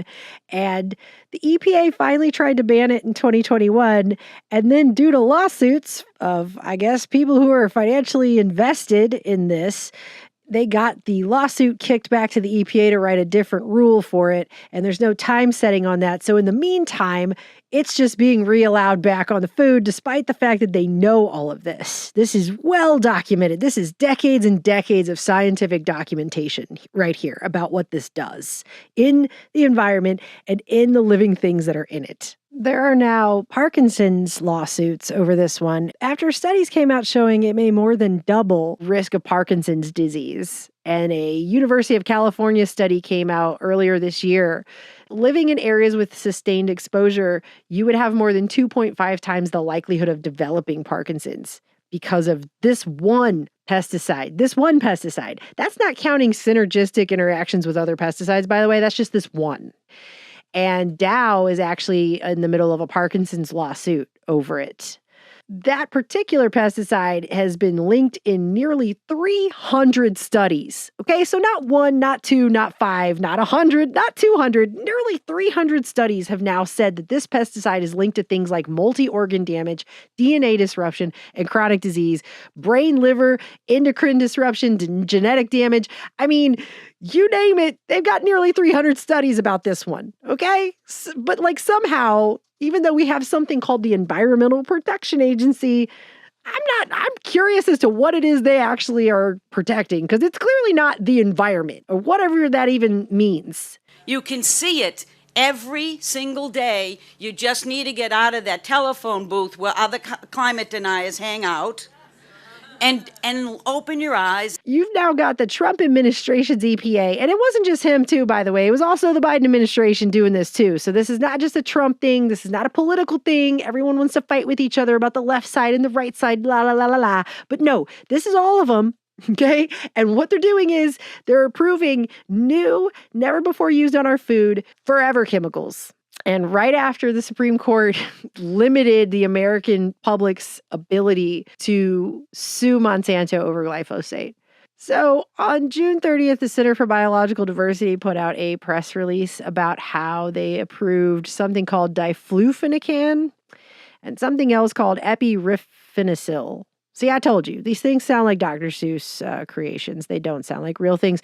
They're now going to be putting both of those on corn and soybeans, which are two of our most genetically modified grown crops in this country. And that last one, that epirifo, whatever, that's also going to be put on the wheat now. So these are forever chemicals. I'm just going to keep saying forever chemicals because that's what this is. It's just more forever chemicals on our food. Then there's a previously EPA-approved forever chemical pesticide called bifenthrin, which got approved for use on additional foods. So they were already putting that one on foods. Now they're going to put it on even more foods, including coffee, kiwis, peas, kale, and broccoli. They also approved for the first time the food use of chlormequat because Well, it's already been on our food. In 2023, the Environmental Working Group did an investigation into dangerous agricultural chemical chlormequat was being found on all of the oat-based products. They were able to do lab tests. They were finding it on cereals, granola, and other everyday products. And a study was published in February of 2024 in the Journal of Exposure Science and Environmental Epidemiology about chlormequat being found in everybody's urine. They found it in 90% of the samples collected in 2023. And that's despite the fact that it was not approved at that time for use on the food. And they noted right off the bat that toxicological studies suggest that exposure to chlormequat can reduce fertility and harm the developing fetus at doses lower than those used by regulatory agencies to set allowable daily intake levels. And so that led to lawsuits about chlormequat and Cheerios. So I guess now, since it's already on there and since they've done studies that have shown that it's been found in 9 out of 10 people's urine, 90% of people they tested already had chlormequat in their body.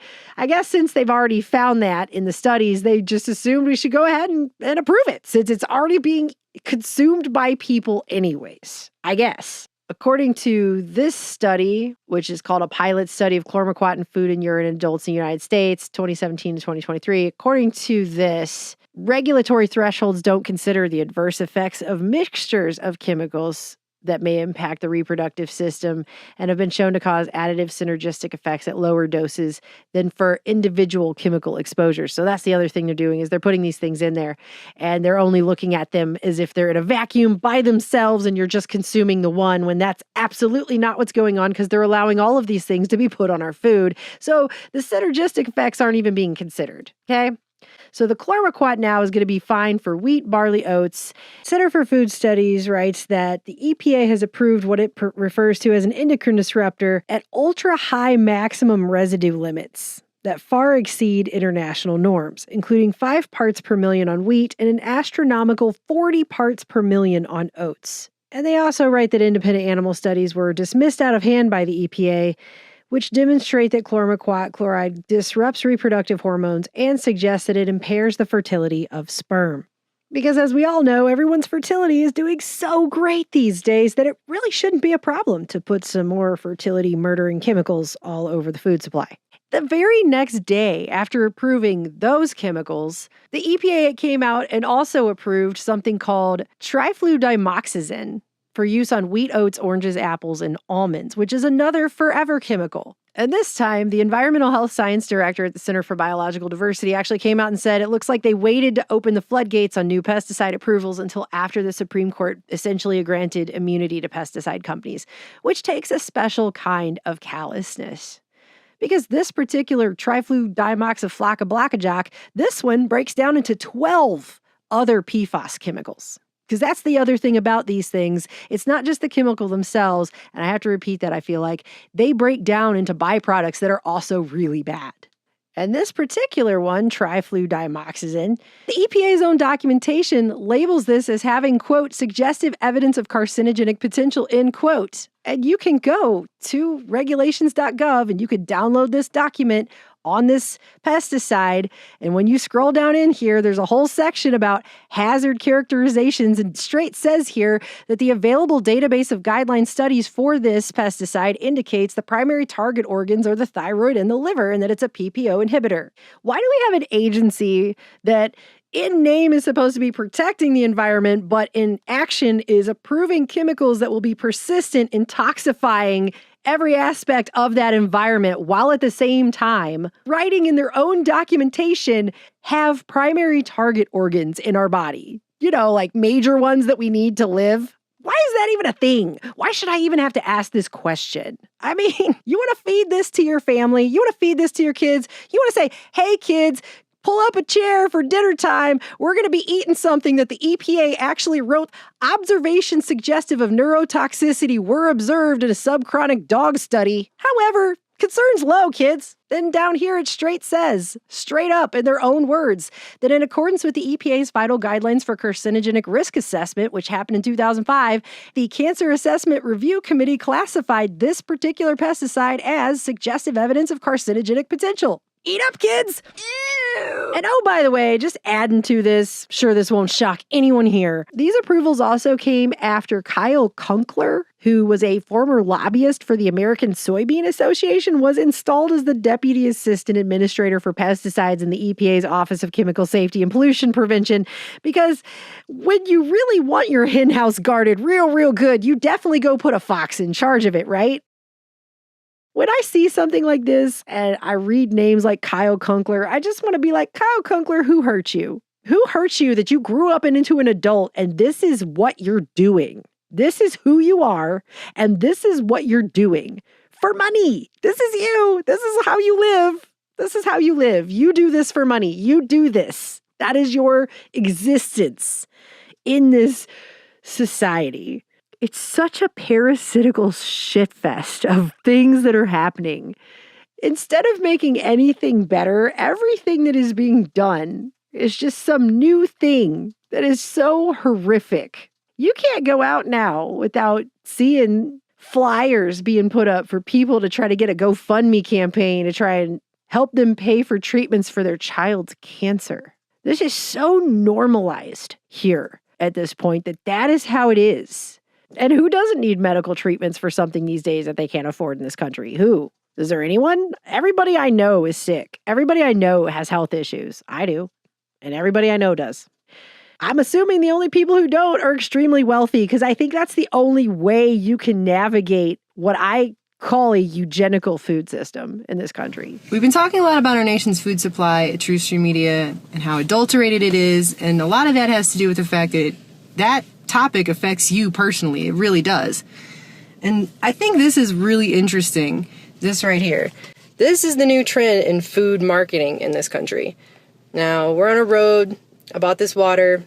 I don't know if it's ultra purified. I guess I would have to go on the company's website or call the number on the side of the bottle to get a water report. But just look at this packaging about how ultra pure this is. This is the new trend. We are water, pure and simple. It's chlorine-free, BPA-free, MTBE-free, chromium-6-free, fluoride-free, trace pharmaceuticals-free, arsenic-free, BPS-free. Used to be, it was all about science and how science was improving the food, right? Especially after World War II. Packaged instant potatoes give the housewife a new convenience. This shelf item will save her 23 minutes of cooking time. Other scientists have fixed the glutens in flour so that industry cooks can make your favorite bake and serve product. But that's the new trend. They have to show you what all isn't in your food. What are we doing? Because it's not health. This is not health, what is happening here. This is actually just everyone getting sicker and sicker all the time. None of this is getting better, and now they're just going to dump more chemicals on everything. And I'm so sick of being angry about how much everything sucks right now. I really am. I am struggling to think of anyone I know who is not facing health issues or anxiety over being able to take care of themselves because of how expensive everything is, who isn't upset every time they go to the grocery store trying to think about what is healthy to eat in there, what is actually going to be good for them that's going to provide them energy and make them feel healthy throughout the day and make them be able to face the rest of this reality that we're dealing with right now. Like, I see it all the time. We ran into a man at the grocery store a couple weeks ago, and he was shopping with his little 5-year-old daughter, and she was skipping around the cart, and she was very cute. I think she was about 5. I don't know. Maybe she was 6, something like that. And he had this look on his face of just deep, deep concern. And he had an app, and he was telling us about this app. You can scan the food and it'll give you a color-coded score on the food. And he was scanning all the food, and he was talking about the scores of this food and how he's trying to buy things that wouldn't make his daughter sick because she has allergies and she has food issues and everything, which is also a lot of, I barely know any kids either that don't have something, that aren't affected by the food in one way or another. Hardly anybody can afford to eat organic in this country. It's very expensive. But anyway, I was so upset by that. I left upset. I was upset the next morning when I woke up. Just the look on his face. Because he can't protect his daughter. He can't protect her. He does not know how to grocery shop for his daughter in a way that she will be healthy at the end of that. that she won't end up with some kind of condition because, oh, by the way, the people that make children's breakfast cereal in this country are being sued because there's pesticides being found in their products that are linked in studies to things like reduced fertility. We shouldn't have to navigate our grocery store like it's a battlefield that we might die on at any moment. That shouldn't be the standard that's been normalized. It's been normalized. Some of these foods have like 95 ingredients and stuff. Like, this is not the way anything should be. The healthy living aisle, as opposed to all the other aisles. And then there's all the stuff that's put into the food that's not on that grocery label. All this forever chemical pesticides and all the studies they're linked to with all the horrible things that it does to people. And other countries like the EU and China are banning these things. And our government's like, not only are we not going to ban those things, let's put even more of them on everything. How about that? How about if we just put even more toxic crap on all of everything?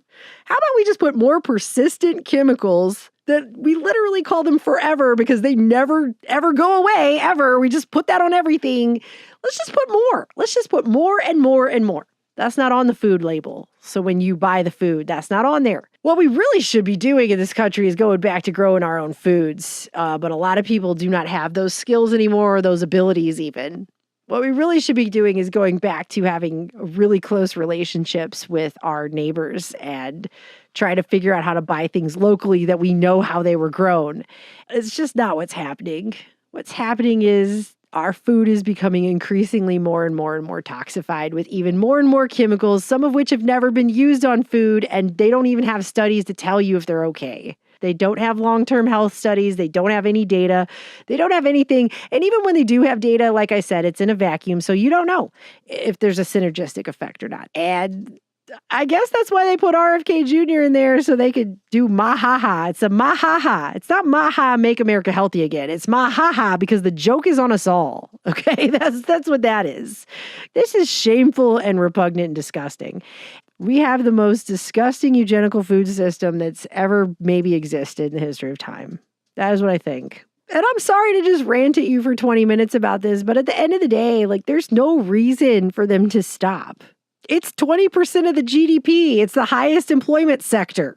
There's nothing but financial incentive everywhere to make everything worse.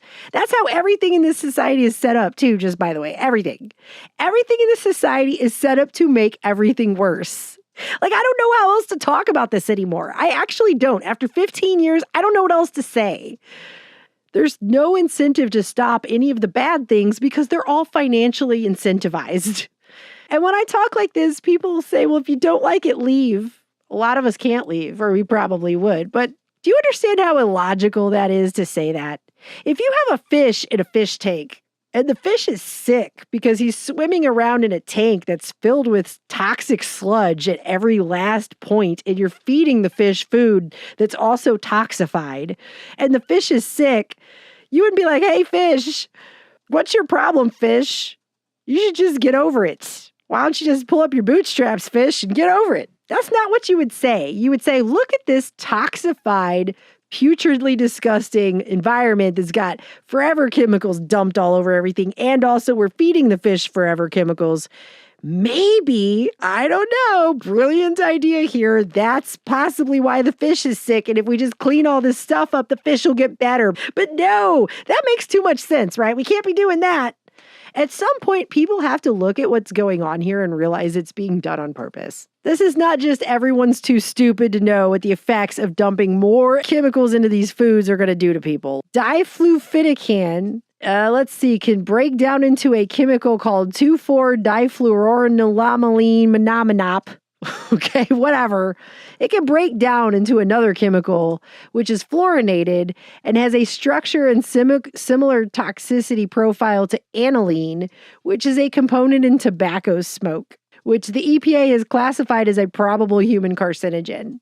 And epiriphenicil, I hate these words, causes liver tumors in animal studies. And this is the world we live in. They tell us the reason they do these animal studies is so that if these animals suffer and die in these horrible ways from these chemicals, then we can at least use that information to inform ourselves so it doesn't happen to us. That's what they tell us to justify doing this to animals. But they're not even doing that either. So why are they even doing this to animals? Thus, agricultural research in colleges, industry, and government goes forward. And the EPA has categorized it as, quote, not likely to be carcinogenic at low doses, based solely on the pesticide company's interpretation of their own studies.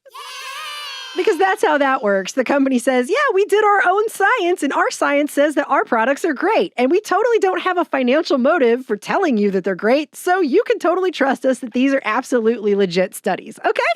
At some point, if you're ignoring 300 studies, 300, okay, studies about what a chemical is going to do, this is not incompetence. Do you understand what I mean when I say that at some point, when you've got 300 health studies, nearly 300, linking a pesticide to potential health outcomes in almost every category you can possibly think of, it is not incompetence when they say, let's put it on your food now. That's not what that is. If this was a horror film, you'd be running out the front door, and these people are running up the steps. So when I say, what are we doing? I mean it as a legitimate, real question that I feel like people need to ask themselves, because this is straight up malicious.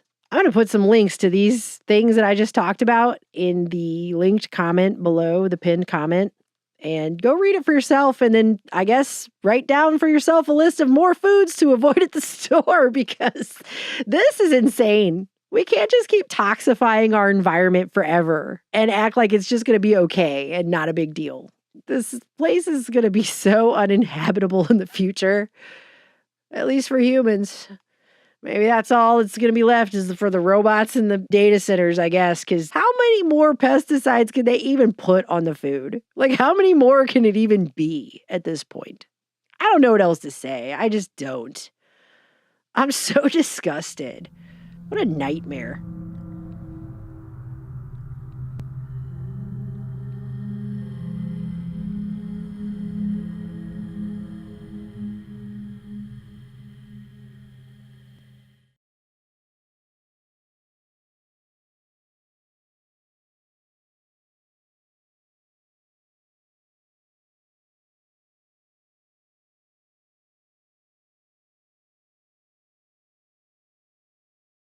Worth gold and silver. Tony Arterburn, how are you, buddy? I'm doing great, Sam. Thanks for having me back. Actually, this is the fourth time. I guess it's the third time for Beans. Beans is back for the third time. It's good to have both you guys here. You know what I'm saying? Yeah. It's a blessing. And I think you've been in studio more than anybody else.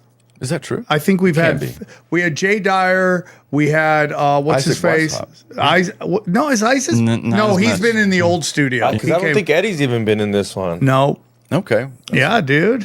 You must be royalty, buddy. Hey, man, it's an honor. What can I say? You know, I was reading one of my favorite books from the 1920s the other day. It's by Will Durant. It's called The Story of Philosophy, and I've been reading that for 20-something years. And imagine my surprise when I found out that you're Sir Francis Bacon. Yeah. I couldn't believe it. Literally. So I did this live, and I was at my mom's house, and I went in there, and I'm like, Mom, am I Sir Francis Bacon? She's like, no. Who is that? That's where it's gotten to. The fifth flat earther has reached my mother. That's great. And now he's going after, like, everybody. And it's just like, it's just crazy. But... You know, I want to tell you something. So we went out to dinner. You brought your friend, Heather Locklear, and that was a lot of fun. And I felt like bad because I felt this incredible pressure to entertain her. Did you? Yeah, I mean, it's like I grew up loving this one. And I hope I didn't monopolize the lunch we had. I felt so bad after, but it was like, it's Heather Locklear. We got to make her laugh. No, I thought you did great. I mean, I knew that you guys would have a lot in common because she told me stories about, just comedy and things that she loved, and obviously Hollywood and entertainment. But she was a real fan of Sam Kinison. I know that you were too. Oh yeah, her prime was during the greatest time ever. Like, she lived an amazing life. She's still living, but, you know, it's like such a blessing. Yeah, she's an amazing human being. And I'm glad we got to, that was what, September of last year? Yeah, wow, time flies, huh? I know. It's unbelievable. But it's also like, as I get older, you know, there's a lot of people are like, oh, I'm getting old, I'm sad. I'm like, I'm good, dude. Like, I did it all 1,000 times, and I'm ready just to chill. Because I couldn't imagine, like, she did it. She has to be like, I'm cool. I'm down. And she's super zen, and I think there's a lot of respect for her. There's a lot of wisdom there. I mean, she's 18 years older than me. I met her on a plane coming back from your tinfoil hat. So I think it was like December 5th of 2024, and we just hit it. I had my dog with me, and just hit it off. She's just that's gotta be the funniest thing ever. Because when you sit in a plane, you're like, please let me sit next to a hot chick. Mostly so they don't take up all the seat, right? You're like, tiny hot chicks don't take up. And then Heather Locklear sits next to you. Yeah. You're like, that is the top of the top right there. I mean, I was on a flight to Miami. It was all OnlyFans models. It's the craziest. I'm like, is this a flight or a bang bus? Like, what are we doing here? But I'm glad you're here. I'm glad you're the first episode back from our tiny little break, even though it wasn't much of a break. But I'm glad you're here because the world is chaotic, dude. It's a really crazy time. And I'm glad we could sit down and talk to you about it. You know, you were nice enough to sponsor the First World War debate. You've been sponsoring the Contender series, which is really great. And the reason I really love you, buddy, is that you remind me of a couple of people in the conspiracy world who are like, and maybe I don't want to put words in your mouth, but maybe you can answer it. Politically atheist, like the understanding that. Like, nobody's coming to save us, you know? And this idea that we can vote our way out of this is kind of chaotic to me and stupid. Would I say that's correct, or do you? 100%. I mean, to my own detriment. I too. Because I started out years ago. I mean, my first broadcasting stint in radio was 14 years ago in a radio station out of Dallas. And I was already like, the black sheep. I mean, they already knew I was going to be different, and then they just started to hate me over time. I think by about 6 months in, they're like, "Well, wait, we got a combat veteran who's anti-war. The guy wants to bring back the jobs, and he doesn't like free trade agreements." This is before Trump. This is before that all came on the scene, and I just remember just being feeling so isolated. I'm like, I'm not partisan, so. That was a big red flag for them because, you know, the partisanship, and especially in like conservative talk, is their moneymaker. It's how they made now it's dying, by the way. Like, they reached like total entropy. So like the whole thing is falling apart. The entire narrative, you know, because it was the subtle behind the scenes understanding that, okay, once you reach a certain level, we're going to fly you to Israel. You need to go and kiss the wall and do that. And then that was like conservative commentating, like in the major companies, and it floats through most of talk radio and then up to Fox News. And you have to be pro-war. So like I was never going to be invited anyway. And then, you know, along the way, even with MAGA and other things, I supported Trump early, like in 2016. Right. And I'd run for Congress, and I decided I'm going to be the first candidate to support Trump. You know, he was in the primary, like before Super Tuesday, before he was still getting flack from the establishment, which I don't even know if it was real now. I don't know. This is all scripted, dude. I just remember making a decision early on. I'm like, okay, this is becoming cultish, and I think partisanship is where any sort of real thinking goes to die. Like you stop having any sort of discernment, and I just said I'm not going to follow this. And I used to be a fill-in host. That was my first, like, out of radio. My second iteration was I was on InfoWars as a fill-in host for, you know, I don't know, probably at least 100 hours of broadcasting. I fill in for David Knight or Owen Schroyer. Those are great people, but I just remember I had to make a decision. I don't believe the stuff that would have gotten me all the views, right? And that's why I brought up you're the Sir Francis Bacon. Now, I mean, the entire narrative has gotten stupid. I'm sorry, like even in our space, in alternative media, like it's gotten really dumb. And I don't know if they're just doing that to muddy everything, it's kind of like Q was with, you know, trust the plan, and like, here's something real, like here's the conspiracy to set up the Federal Reserve, and also JFK Jr.'s alive. You know, it's like, and when you take those two things, they cancel each other out. And I think that's the whole, like a limited hangout's the point of it. But yeah, I feel like you have to be more and more careful about who you listen to. And I know, like, the people that I know, 100% genuine, like you, I mean, again, you're not going to say something you don't believe just to get clicks or just to get following. And so many people will. It's crazy to me. So we talk about this a lot on a lot of my shows about like these content creators who have blown up and whether you should trust them or not. And I'm always like, I'll listen until you fake the funk on a nasty dunk, which is from an old Shaquille O'Neal commercial. Will Chamberlain's like, what's the code word? Don't fake the funk on a nasty dunk. And so Tucker Carlson just interviewed Hunter Biden. And like, whoever Hunter Biden's PR person is, they deserve an award like right now. Like, just make up an award show and give it to them. But like, when I talk about faking the funk on a nasty dunk, for Tucker Carlson to speak into a microphone and say that the laptop story was an Israeli psyop to destroy the Bidens. Now, I'm not saying Israel didn't want to destroy the Bidens, but to sit there and say that wasn't real when some guy took all the content from there, put it on a website, and you could literally go through everything that was on there is literally like what I talk about. Like, okay, now we have to question everything that comes out of this motherfucker's mouth. And this is a guy who's starting to have on like friends of mine on his show. So is there an opportunity that maybe at some point I could have gone on there? Yeah.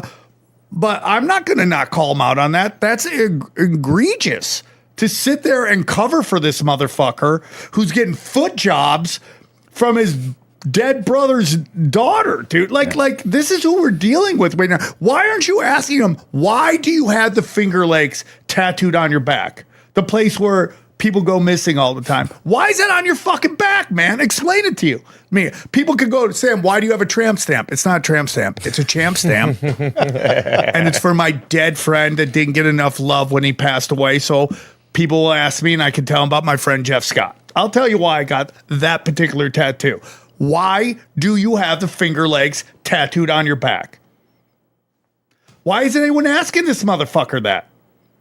Why did you just tell every one of your listeners and your huge reach that what happened to Hunter Biden is literally a fucking psyop? It's fucking bullshit, dude. And that's where you go, I can't trust anything comes out of your mouth after that. Yeah, it's tough anymore. And you have to look, I mean, Tucker originally was so anti 9/11 truth. You know, I mean, basically, I mean, he just dug his own hole there. That's why so many people in our space are like, yeah, whatever. I mean, even when he's come this far, now I was talking to Richard Gage, formerly architect. Yeah, we've had him on a couple times. Great guy. He was on America Unplugged, and Donald Jeffries was interviewing him, and he was saying that I think Tucker's going to be at his next event, if I'm not mistaken. At least that's what they were in communication. So, I mean, we've come a long way, and I think the issue now is that we're reaching, this unveiling. I think that's what the definition of the apocalypse is. It's not like the end of time or Armageddon. It's the unveiling. So I think a lot of people, like, the scales have fallen from people's eyes. I mean, it's a great question on Hunter Biden, right? And same thing with Candace Owens had Hunter Biden on. I will say from when he's gone on these shows, it really makes me think. I was, again, even me, like, trying to navigate all this and not be captured by the fulcrum of what I'm supposed to believe in the narrative machine. Like, I'm supposed to hate Hunter Biden, right? I'm supposed to not like this guy. I can feel that programming in my, even with me not wanting to be programmed, I can feel like, why are you talking to him? He's part of the Biden crime family, all this stuff. So it leads to a deeper question is like, how many psyops have been running at the same time? You know that, I think it was during 2021 or 22, the Biden administration, the executive branch sent out a memo to all executive branch offices asking them to send back what psyops they were running because no one knew which ones were real and which weren't. Who did that? Who sent out that email? It was a memo from the Biden administration. They were running so many psyops inside psyops that no one could figure out what was real. Yeah, I covered that years ago. Like they were confused, like because every branch runs its own narrative, right? Yeah. And then some of them are, and we've become so bloated and top heavy. Like, and by the way, thanks for sending the catering truck to pick me up today. It was a good diversion. You know, Hollywood Boulevard's not as safe as it used to be. Did you see where Trump had to take the catering truck out? Oh yeah, and then he's golfing next to like giant weapons vehicles. Have you seen this? It's crazy. Yeah, I mean, what is that even for? Like, what was that going to stop? What will the giant missile truck stop? It's crazy to me. I mean, we're just supposed to soak all this stuff, and it's all running at once. You know, like, so it's hard to discern what's real, like what's an actual threat. Is this for effect? So I mean, again, like we're just being played and primed for something. Like we were talking off air, dude, you know, something. And you know what's so funny? You talk about like psyops and psyops. It's kind of like when you hear like the FBI arrests the ATF. And because they're both running both sides of this thing. It's like the Spider-Man meme. Yeah. That's a great point, dude. I would love to see that email. Everyone's like, all the psyops are like, and then you just connect people who are running psyops against each other. That's like probably in the halls of government. That's probably a good dating site idea, like psyops only or something. Like, if you're in a psyop and you want to connect with other people in psyops, and it's like, how deep is the psyop? Like, what is real? And like, to me, is like nothing. Our culture is so obviously manufactured. And that's the trap, though. And it's like, if it's so much, like I go on air now and I just see like in the comment sections and like, that guy's a shill. That guy's a shill. This isn't real. And I'm like, have we just created nihilism? Like where nothing is real and nothing matters. I'm like, guys, things matter. I mean, the whole point of why they run psyops is to get you to do a certain thing. If they didn't care, if you were already like, if this was a foregone conclusion, then they wouldn't give a shit. That's a great point. And in particular, when it comes to elections, it's like, if elections are real, and I'm saying like, I've really given up on them, and maybe that's just black-pilled at that point, but why do they spend so much money on these elections? And I think it's not the election that matters, but your participation in the election. Right. That's the most important thing, because it keeps you in the duality of right versus left. Yeah, it's like the illusion of choice. Like you can have Trump or you can have Biden. You can win or you can lose. What if you lose both? I mean, what if you? I think there's a reason why they keep third parties out of the debates. Like you have to hit a certain threshold. Because a narrative, like a question asked in front of the American people, would change everything. Like they stopped doing that after Perot. Have you noticed? Yeah, it's the reason they elbowed our boy Spencer Pratt out of the mayoral election, because they didn't want those questions being asked of Karen Bass from now until the runoff. I think it's the reason that Donald Trump entered the 2000 election, because Pat Buchanan had the nomination of the Reform Party. That was what the remnants of what Ross Perot set up, and Buchanan was loaded for bear, ready to go. All he wanted was to make the threshold to enter the debate. He knew he couldn't win.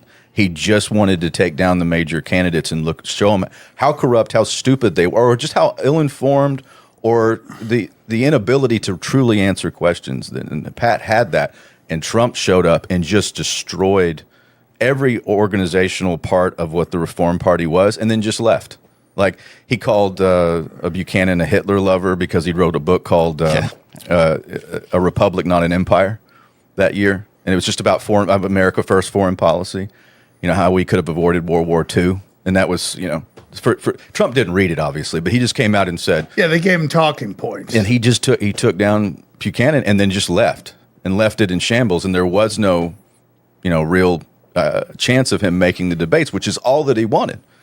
If we had some sort of cohesive movement, and then you could reach a platform, which I think now that the mainstream media is disintegrating before our eyes, I think that's why they're trying to capture this space. I think it's really important for them to capture alternative media. So how would you do that? Well, you make it look really stupid. You know, like you're Sir Francis Bacon. Like I mean, I bring this up because dude, you are spot on with that, and I do believe that is that guy's purpose. Yeah, and I don't want to get into it right now because I don't know when I'm at. But I've heard stuff about him before the content creating that people really knew about it, they'd be like, "Oh, really?" And it's like, it's very interesting. I know people want me to say it right now, but I'm holding it right now. But when you look at the guy who has, I don't know how many followers you have on Instagram. I don't know how much Instagram is a big part of what you do, right? I have almost 200,000, right? Yeah. This is from a guy that got lost his Instagram for a while, and I had to pay $3,000 to get it back, But you look at this guy; he's got it's either almost 600,000 or 700,000. That's unheard of. Well, then you've got these new TikTok people. It's like they just discovered stuff, but then again, they take what's real. And David Knight has brought this up many times. If you want to destroy the truth is like a loaf of bread, right? It's beautiful, it's wholesome, and then if you put a roach in there and then tie the bag and throw it to somebody, nobody wants the loaf of bread, right? And I think I don't know, I can't speak for a lot of the new content creators, and I'm sure some of them mean well, but if you take stuff that is not verified and you run with it because you get clicks, you take something, like I was reading the other day, I was rereading a book from the 90s from Jim Marrs, Rule by Secrecy, about secret societies. So well researched. I mean, it's like my friend Donald Jeffries wrote Hidden History. You've had him on. I love Don. He's one of the old school guys. It's verifiable. At least his sources, he's citing stuff, which is the way that we used to do it. And now it's just you take stuff that decades and decades of people doing hard work and like Anthony Sutton, the Wall Street and the Bolsheviks, and the rise of Hitler and Wall Street, None Dare Call It Conspiracy with Gary Allen. Nobody does that anymore. Well, some people do, but it's not popular. But the real thing is reach. Like everyone's all excited that Hollywood's disintegrating. And I get that because they just put out dog shit, right? And it's like you're not operating in a business mode. You're operating in a propaganda mode. And you're only upset right now not because the money you're losing, but because the reach is going. Nobody watched one battle after another. It lost gazillion dollars. They don't care about that because they're just spending Fed funny money. It's just press a button and you clean up all the red. They don't care about that. They can't reach you anymore. They've done this narrative so much that everyone's over it. It takes something like the Odyssey, which, Johnny told me it was great. I went and saw it. I liked it. Okay. I get that there's some shit in there that maybe people listen to this don't like, but it was a good movie. I enjoyed the movie. It was 2.5 hours. I enjoyed watching it, but the other stuff is just such dog shit. No one's going to spend. Spider-Man? What? The Spider-Man, everyone keeps talking. That one's great as a Marvel one. It's good. It's good. Yeah, I want to go see it. Yeah, that's what it takes, like something like that or a Godzilla movie to get me to the movie theater, right? It's like, because I know a Godzilla movie's going to be great. Even a shitty Godzilla movie is fucking fire, right? But they've just burnt it. There's no reach anymore. No, and even I fly all the time. They'll give you free movies to watch. I watch movies. I'm like, that's a great movie. Why didn't do well? Because they have no clue how to market it anymore. Their brand is so dead. It takes almost like a known brand to get people to spend the $50 or whatever it takes to go watch a movie when it's meant to be only $10. It's like crazy to me. But so Hollywood's dying. Guess what's taking its place? These platforms. Right. And the platforms are even worse than Hollywood because they're using AI. So it's like it's not going to be whether you put out good content or not. It's whether this AI sees you as approved. So, Johnny, I was going to talk about this on Broken Sim, but I'll talk about it here briefly.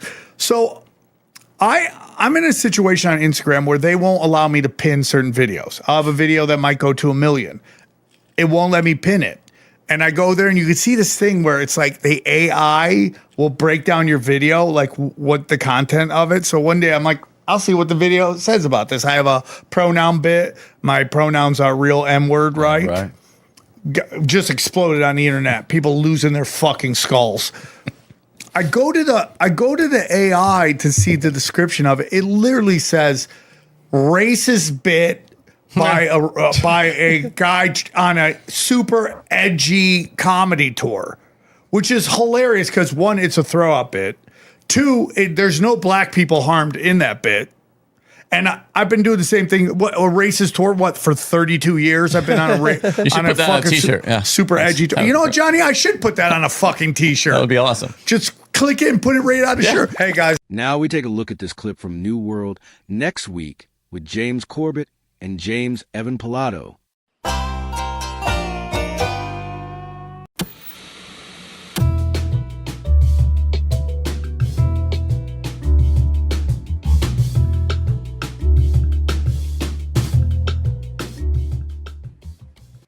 Welcome back to New World Next Week. I'm James Corbett of CorbettReport.com. And I'm James Evan Pilato of MediaMonarchy.com. Whatever we can do to keep these cookies dropping will be amazing. We have got that story. Plus, turning weed farms into data centers. But first, not ready for prime time. FDA approves first mRNA flu vaccine, despite all those pesky safety concerns. Grabbing this from childrenshealthdefense.org, the U.S. Food and Drug Administration, FDA, approved the first messenger RNA, mRNA-based seasonal flu vaccine, clearing the way for Moderna's Influsiva to be used in adults aged 50 and older. The New York Times first reported the approval is a major win for Moderna, which sees Influsiva as the next, I hope I'm mispronouncing it, because I don't want their, incantations in my head, which sees Influsiva as the next step in expanding its mRNA platform beyond the scamdemic. The move drew criticism from vaccine safety advocates who argued that regulators should not expand the use of mRNA technology before addressing concerns raised during the COVID-19 vaccine rollout. mRNA gene therapy injections, and that's really more. We talk about the magic words. I think saying gene therapy is a much more effective way because people are like, oh, a vaccine. Oh, I'll get a vaccine like I take a piece of candy. But when you put the idea of gene therapy, I don't know, it might be too late. mRNA gene therapy injections are demonstrably not ready for prime time, said Mary Holland, CEO of CHD. No new mRNA shots should be brought on the market, and those already on the market should long ago have been removed. It's disheartening to see the Trump administration greenlight these shots, write executive orders about more glyphosate that will undoubtedly have severe adverse effects. Moderna President Stephen Hoge praised the approval, calling it a big deal for us. The company now has vaccines against all the main respiratory pathogens that people face every year, COVID, flu, and of course RSV, and hopefully over time even bring things forward like the combination vaccine. The approval comes as the debate about mRNA technology continues. U.S. Health Secretary RFKJ criticized mRNA COVID vaccines, calling them the deadliest vaccine ever made. The Department of Health and Human Services last year canceled nearly $500 million in funding for mRNA vaccine research. And if you received the percentage that these vaccines work as a grade back in school, you would fail. So now they would probably just pass them. So I realize my analogy might be dated, but I don't think the data is. The 2024-25 flu vaccine season demonstrated an overall adjusted vaccine effectiveness, VE, of 56% against medically attended influenza in the United States. That was, I believe, an F back in school. Search flu vaccine success percentage from last season. And is this the return of the rubber stamp? First mRNA flu vaccine has far higher injury rates than the standard jabs. That's from Just the News. And the fantastic Dr. John Campbell has a video we'll link up. FDA approves new mRNA vaccine despite the risks.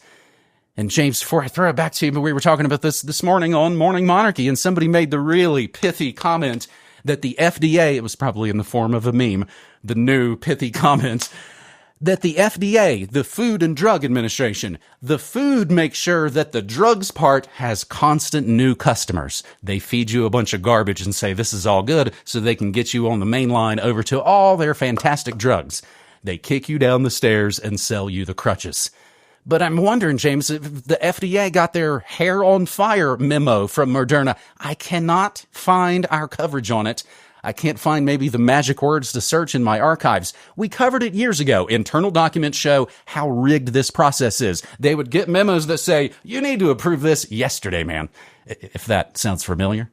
It sounds all too familiar. So yeah, I'm not sure exactly what magic words. If anyone can dig that up from our New World Next Week archives, please do let us know. But yeah, I'm sure we have covered that before, and we've talked about that in various different ways in our own reporting on, say, the glyphosate or the aspartame or the various ways that these toxic slurries are approved. But yeah, exactly right. It does sound just too familiar. It sounds like business as usual, underlining the word business. And so it is disheartening to see the Trump administration greenlight these shots. Seems like the understatement of the century, because isn't this why, I don't know, half the public were so excited about Trump 2.0? Maha, guys, we're going to stick it to big pharma. ... Oh wait, no, they're approving this Mflusiva, whatever, not monstrosity. They're giving immunity to Bayer for the Roundup, cancer causation, etc. So, yay, wonderful. This is apparently what Make America Healthy Again actually means in political reality. Did you expect anything different? But let me just underline the point that you're making there. It is not a trivial point. What's in a name? A rose by any other name would smell as sweet, and a toxic slurry of genetic gene therapy would be as deadly, right? Whatever it's called. But yeah, let's not commit these stupid corporate brand logo names to memory and recite their corporate incantations for them, Mflusivar or whatever. Remember, they were trying to call their COVID-19 shot Immunity or whatever garbage name they came up with it, remember? And who cares? Don't try to remember it. Right. Don't repeat it.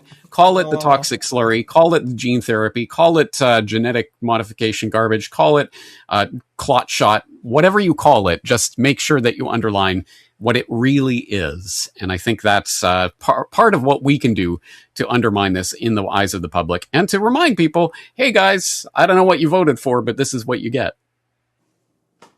That is our first segment of Conspiracy Realism on This New World Next Week, episode 640. Hair on fire, I swear, is the catchphrase. So we're try and find this. Hair on fire was, I believe, the phrase that they used. And we're going to have to tell our parents not to get these new mRNA flu shots. And hopefully, we're coming at the table with a lot more proof behind us than maybe we would have had, or they felt that we had in 2020 and 2021. Our second story pretty much keeps it on the same tip. Phoebe Gates and co-founder caught in the cookie jar. Slack logs contradict FIA's 24-hour bug BS. Grabbing this from Zero Hedge. Everything we say and play always included in the show notes. See, they're even trying to steal the real of Phoebe Gates and sell us back the fake of Phoebe Gates. When Bloomberg first caught FIA, it's PHIA. Thankfully, again, don't know how to pronounce it. Thankfully, I'd never heard of this before. It is the AI personal shopping assistant because, we have a lot of trouble with that. Co-founded by Dr. Gates' wiener kid, Phoebe Gates, and climate activist turned founder Sophia Kiani, claiming affiliate commissions on sales it had nothing to do with. The company's ham-fisted damage control was a Silicon Valley classic, an unfortunate software bug discovered within the last 24 hours, and of course it was fixed immediately, except that is total bullspit. According to a follow-up investigation, they knew about it for at least 7 months, and Gates, along with other executives, were actively pushing for its use. According to internal Slack messages and people familiar with the matter, Slack, one of those new platforms that's popped up in the last 10, 15 years to help all your coworkers all be on. James, I think I've been on, is it Basecamp? I've been on Basecamp. I've never had to use Microsoft Teams, but if people have jobs out there in anything approaching the tech world, you're pretty much forced to use some of these platforms. In related news, Snapchat is scanning your private messages. Continuing. According to the report, an internal dashboard screenshot shows the automatic cookie dropping behavior was named a feature flag that could be toggled remotely. Again, it's not a bug. It's literally a feature. Independent researcher Ben Edelman identified it in FIA's own code as enable_coupon_auto_drop. It was reportedly switched on December 10th and switched off July 7th, which happens to be the day Bloomberg reached out for a comment. Two people familiar with the matter confirmed the toggle meant the feature was live. So after 7 months, the bug was magically cured the moment a reporter finally shot off an email. A FIA data scientist estimated in a July 7 Slack message that cookie stuffing accounted for roughly 51% of the gross merchandise value the company claimed credit for in June, per Bloomberg. An internal revenue chart reportedly tells the exact same story. When the features went dark in early July, average daily revenue collapsed from about $80,000 to somewhere around $10,000. The company disputes that math. A spokesperson called the 51% figure a preliminary analysis built on flawed methodology, and says the revenue cliff also reflects FIA voluntarily shutting down most of its monetization at the same time, except when switching off the bug vaporizes the majority of your revenue. That's the business. That's the business. That is a classic. I didn't realize it until I read it out loud. That is another classic commercial catchphrase about businesses who ran things the old terrible way. It'll come to me and I'll include it in the show notes. That's the business. And remember, you're bad for having kids, but the wannabe bloodline broods just never stop cranking it out. Whatever we can do to keep these cookies dropping will be amazing. Thank you. Just one of the fantastic quotes from the Slack internal logs. Related news from the Gates crime family. Entering the gates of lies, unmasking the climate version of Theranos, and Australia to conduct the largest wild bird vaccination experiment ever attempted with $30 million from the Bill and Melinda Gates Foundation. James? There you go. Speaking of continuity with things that we've talked about in the past, here we go. And yes, I'm going to go out on a limb and venture to guess that I haven't listened to this. I don't know, but I'm guessing it's FIA, as in Sophia Kiani, one of the founders here, FIA, right? But I assume. But I hope people will look at that article we're linking up on Entering the Gates of Lies, because they have a link in there to a YouTube short in which the Sophia Kiani, co-founder of this FIA company, is bragging even about this time in college where she invented a fake assistant personality that she could then use to email people to basically make herself look more important than she was. And she's bragging about this, not realizing, of course, that she's telling on her own sociopathic tendencies. But what else would we expect for a business partner getting into bed with Bill Gates's progeny? And yeah, the Gates family apple doesn't fall far from the tree, I guess. I guess the surprising thing about this story is that it's being reported, because I would imagine if this happened even a few years ago, this sort of thing would have been squelched by Bill and his PR team well before it came to this point. But I think this is part of that process that I've been talking about for a little while now. And I wrote that article recently on throwing Bill Gates under the bus.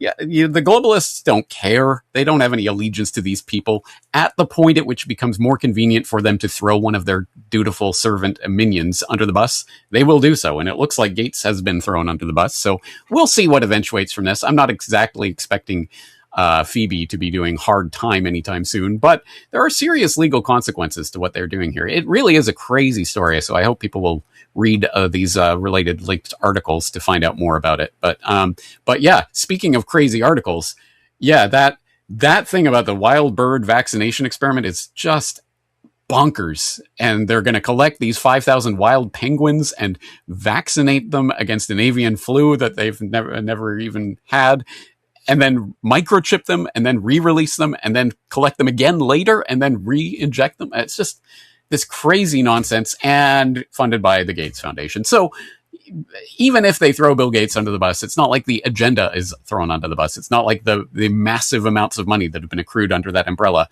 are just going to go to good causes now. No, they're going to go to the same crap that they've always been, just maybe with a new name at some point.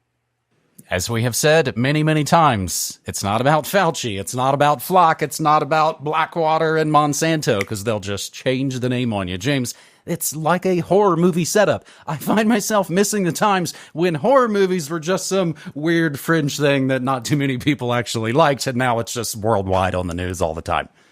It is a kind of a slightly complicated story. I wrote up the too long didn't read. They rigged it to where they get cuts of sales they didn't actually facilitate. Even if you don't click on the coupon drop down thing in the corner, they still were stealing the credit. It's, I believe, fraud, I think is at least what it might be called. And speaking of fraud, our third and final enraging story on this New World Next Week 640, states looking to turn cannabis facilities into data centers. A growing number of states and provinces are exploring an unusual solution to two very different economic trends, converting struggling cannabis cultivation facilities into data centers. As demand for AI and cloud computing infrastructure surges, citation needed, developers are searching for sites that already have the power, the cooling, the security systems, the HVAC, all the stuff that server operations need. At the same time, following years of falling wholesale cannabis prices and chronic oversupply in many state markets, some cultivation facilities have closed or become underutilized, leaving a stock of power-intensive industrial buildings available for redevelopment. James, I'm glad people aren't as in a cage as they used to be for choosing to use which plants they want to use.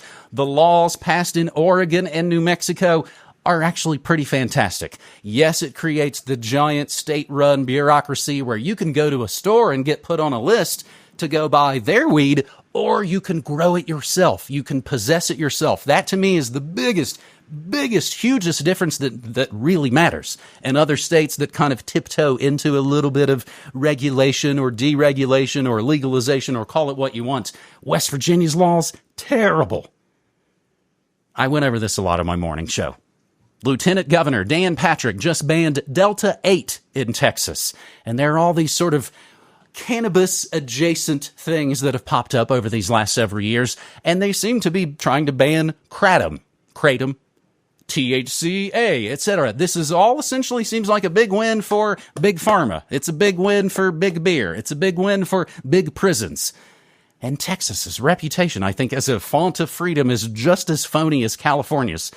The hot take from my Monarchy members this morning, they made it legal so they could track enthusiasts, then decide to convert grows to surveillance centers to track enthusiasts. Probably was the plan from day one. Get them to go broke building massive grow ops, massively over-leveraged, then buy them for pennies on the dollar, or as I like to talk about in the Monarchy, maybe we could grow coffee in them. I have a thing about dead malls, actually using them to, maybe grow food and things that we need for us here. A few other updates and noteworthy psyops as we were away last week for my birthday. Rio Rancho, New Mexico police arrest man accused of what? Destroying license plate cameras. James, I think a lot of people are just sort of being copycat activated by the news to go do this thing that they heard about. Oh, and they're doing the Ceuta thing again, and it's our job to observe the rules of the sequel. Number one, the body count is always bigger. Another mass storming of Ceuta by Moroccan migrants. This one might be 10,000 larger than the last one, if we can believe anything they talk about. A little bit of good news. Petition to ban hunting and fishing in Oregon fails to make the ballot. They turned in more signatures than they needed, but it turned out a bunch of them, for whatever reason, weren't accepted. Rand Paul pulls another publicity. Man, did you see the talking to? He sure gave Fauci a talking to. I feel better about all my friends and family being dead now. Rand Paul went to Fort Knox to verify the U.S. gold stockpile still totally exists, you guys. You can trust Fauci's nemesis. No actual audit necessary, and definitely don't talk about the Federal Reserve. Lakers, the Los Angeles Lakers NBA basketball team sold to Jared's brother Joshua Kushner and Bob Disney Iger for an historic $12.5 billion. Again, as I like to point out, our money has been devalued, so as the numbers get larger, it just turns into like a bagajillion. That's a lot. It just turns into zeros and ones. And breaking news that kind of feels like a crumb when we are starving for a meal. Former Fauci advisor pleads guilty to conspiracy to conceal COVID-19 records. Dr. David Morenz, 78 years old. He could get 5 years at most in what I assume will be a minimum security resort. But really, back to the main question at hand. James, why does Japan hate God's cannabis so much? It's a good question, actually. Because I always go back to, it was about a decade ago. I just really remember it vividly. There was a university rugby team here that got caught with 2 joints or something. And it was literally national news. It was a big deal. And whatever, the university administration had to commit seppuku. Figuratively, maybe. But anyway, it was crazy. And so for me, having lived here 20 plus years, for people who've grown up in this, I think we probably just assume, Japan's just always been this way. Or maybe it's just part of the Asian sort of overreaction, maybe to the opium wars. We'll never let that happen again. So they crack down on drugs kind of thing. But actually, I was doing some research recently and realized that the cannabis control law here was only brought in 1948. i.e. in the wake of the American occupation, and probably for related reasons, right? And in fact, cannabis hemp cultivation, it was one of the oldest cultivated plants in Japan. It's been cultivated for thousands of years. Use not only for food sources, but also for rope and plant fibers, etc. And, you know, along the way, they probably smoked some of it at some point, right? Anyway, yeah. Well, that's the thing. Hemp isn't the thing that you get high off of. That's the stuff you make rope and paper and could probably have powered a car if they wouldn't have hidden all that away. But yeah. But yeah, so cannabis has been a part of Japanese culture for thousands of years. It has been weeded out, but actually weeded out. I just found out that apparently in 2023, the House of Councilors here actually passed a medical cannabis legalization law, or in the House of Councilors introduced it. Exactly. It hasn't passed yet. It hasn't been actually put into law, and it probably won't be. I'm gonna venture out on a limb to say it won't. But I didn't even know that level had actually even taken place. So who knows? It might change. But if it ever changes in Japan, you can guarantee it'll change in the wrong way. It'll be the regulation, taxation, control, surveillance grid version of it, rather than hey, this is an abundant thing that grows out of the earth. Why don't you grow it yourself? No, they won't. I know they won't go for that here. That is, and again, that really truly is the biggest change here in America over this last decade and a half. It is that it pleases the crown that you are allowed to grow and possess on your own. None of that stuff is tracked. You don't have to register with any of it.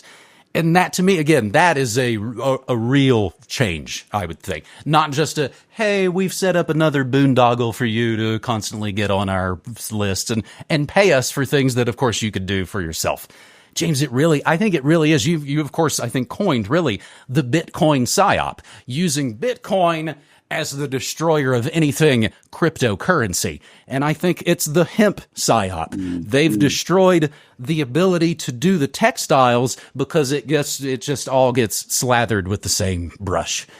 And as I said on my morning show, weed farms into data centers. Lucifer approves this message.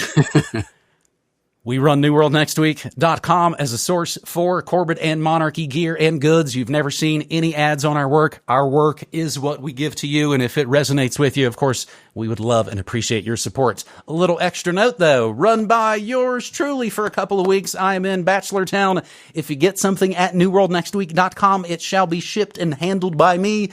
And as always, I just throw in a couple of extra Media Monarchy small stickers in there for you. I actually want to thank Simon for his recent order from the UK. I just sent him off a Corbett Report USB drive. And a thanks to West Armstrong for sending me his music on physical media. He said, hey, I see you on the Corbett Show. I'm on the Corbett Show, you guys. So I played his song. I played it on air this morning. Independent, self-made music sent on physical media to the Monarchy, P.O. Box 189, El Rito, New Mexico, 87530. We are finally, I think, getting some big, heavy rains out there right now. And I do play the exclusive audio of these New World Next Week episodes before James publishes the video. I play the audio on my radio stream, news, music, memes, and more, streaming 24/7 at MediaMonarchy.com/listen. That'll be in about maybe 13 or so hours, James. There's 640, man. Awesome. Truly, you've hit the big time when people can say to you, hey, you're on the Corbett Show. It's worked out for me, man. I gotta say, I'm pretty thankful. We were listening to episode 43 of New World Next Week from, I believe, 16 years ago today that we produced that. And you even actually say it is the co-host, co-creator of New World Next Week. That's me. I did name the show. Yes, you did, and have been vital to it. I could not have done it with anyone else, and so let's continue doing it forward from here. James, thank you for the stories. Let's do it again next week. Appreciate you, buddy. Thanks. Fuck this shit. I'm just gonna dance now. Fuck this shit, 'cause we don't have a chance now. The whole world is fucking gone to hell. Makes me wanna fucking scream and yell. Fuck this shit. I'm just gonna dance now. Fuck this shit, 'cause we don't have a chance now. Guys, all rock. Thank you for being here and hanging out and being a part of the show. We do love the hell out of you, and we can't do the damn thing without you. It's a value for value gig here. If you're new here, you're kind of, just getting into the thing. This is how the show works. Every time you see not only AM Wake Up, but every other show that airs on the channels, all of that content comes to you for free. Nothing is ever going to be put behind a paywall. There's no subscribe to this to get that. You don't have to learn a secret handshake. We get $0 from advertisers. We get $0 from paid sponsors. That's why you don't hear 10 or 12 minutes of ad reads and shit at the beginning of the show or throughout it, because it doesn't exist in this environment. Instead, if you guys see value in what we're doing, you like the conversations, you like the guests, you like the jokes, whatever it is, if you see value in that, send it this way, and that's how we get to do the thing. There's a whole bunch of different ways that you can participate. There's a couple of things that we definitely need to see from you guys. Most importantly, time, talent, and treasure. Time and talent, because it's just me doing all of the things 7 days a week in order to make sure that you guys see this stuff and I participate in almost all of it. It's not going to break your wrist. I promise. I promise. On the talent end, if you make clips, please do that and get them out there. I don't care if 3 people are going to see it. If you tag us, we'll retweet it too, and then 3 more people are going to see it. The way that we're buried in the algorithm. But, you know, it helps. Every little bit helps. Exact same philosophy applies to the treasure part. Every little bit helps. If you're at all in a position to contribute to independent media, all of the direct donate links, including Bitcoin, are in the description. So if you have, 55 Bitcoin and you want to give the show 1, it's going to get dispersed to at least 5 other content creators that day. Kind of a fucking ass clown wouldn't have the heart and compassion to donate to baby Steve. Now, let's take a look at some highlights from AM Wake Up from this week. Make sure to support and share their show to keep this great channel going. Share the show. Share the show. Share the show. Share the fucking show.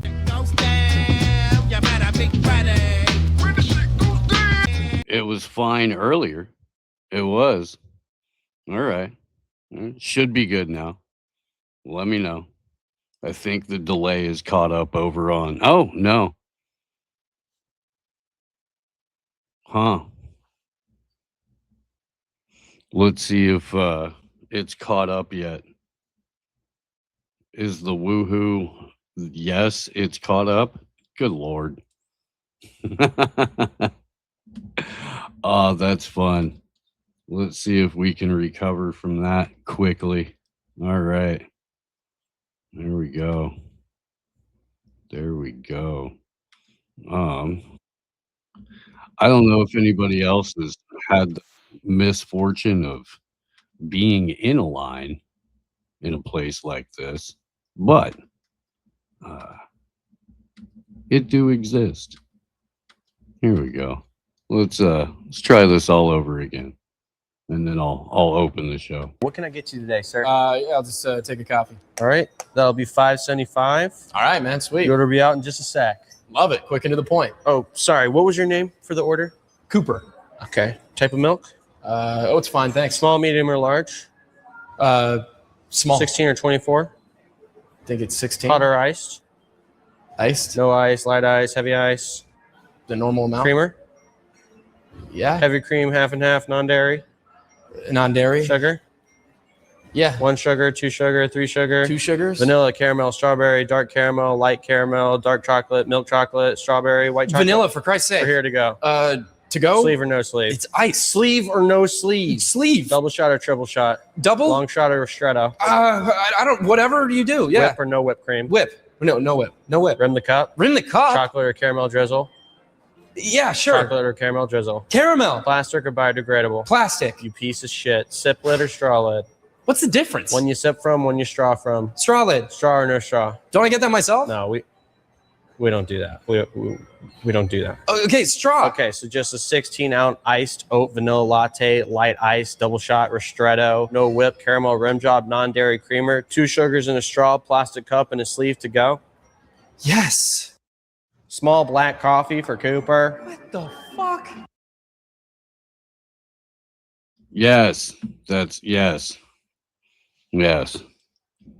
Make coffee at home. It's way easier.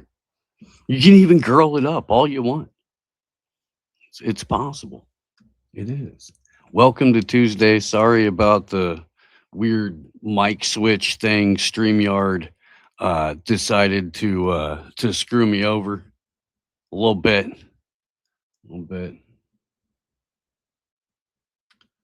You thought Tom Petty was doing a Bob Dylan impersonation in 1979? I can see that. I can. Is that the one with the "Stop Dragging My Heart Around" with Stevie Nicks on it? I can't remember. At any rate, I stand by what my brother always used to say, that there's two types of musicians in this world: Tom Petty and people who wish they were Tom Petty. Yeah. And the reason it's getting brought up is because during the pre-show tunes, I played Lucas Nelson, Willie's kid, doing a fantastic solo acoustic cover of Breakdown, which is a killer song. Yeah, absolutely. Let's see where to start. You know what? Let's just keep the jokes going a little bit. I don't know if any of you have paid any attention to the Lindsay Clancy trial, the mother accused of killing her children, and the odd fascination, or I guess the odd movement online that has sprung up in her defense, and the overlap, which I will probably get into, with the subreddit regretful parenting or regretful parent on Reddit, which is one of the darkest corners of the internet. His parents going, man, I fucking hate my kids. And here's why. It's pretty wild.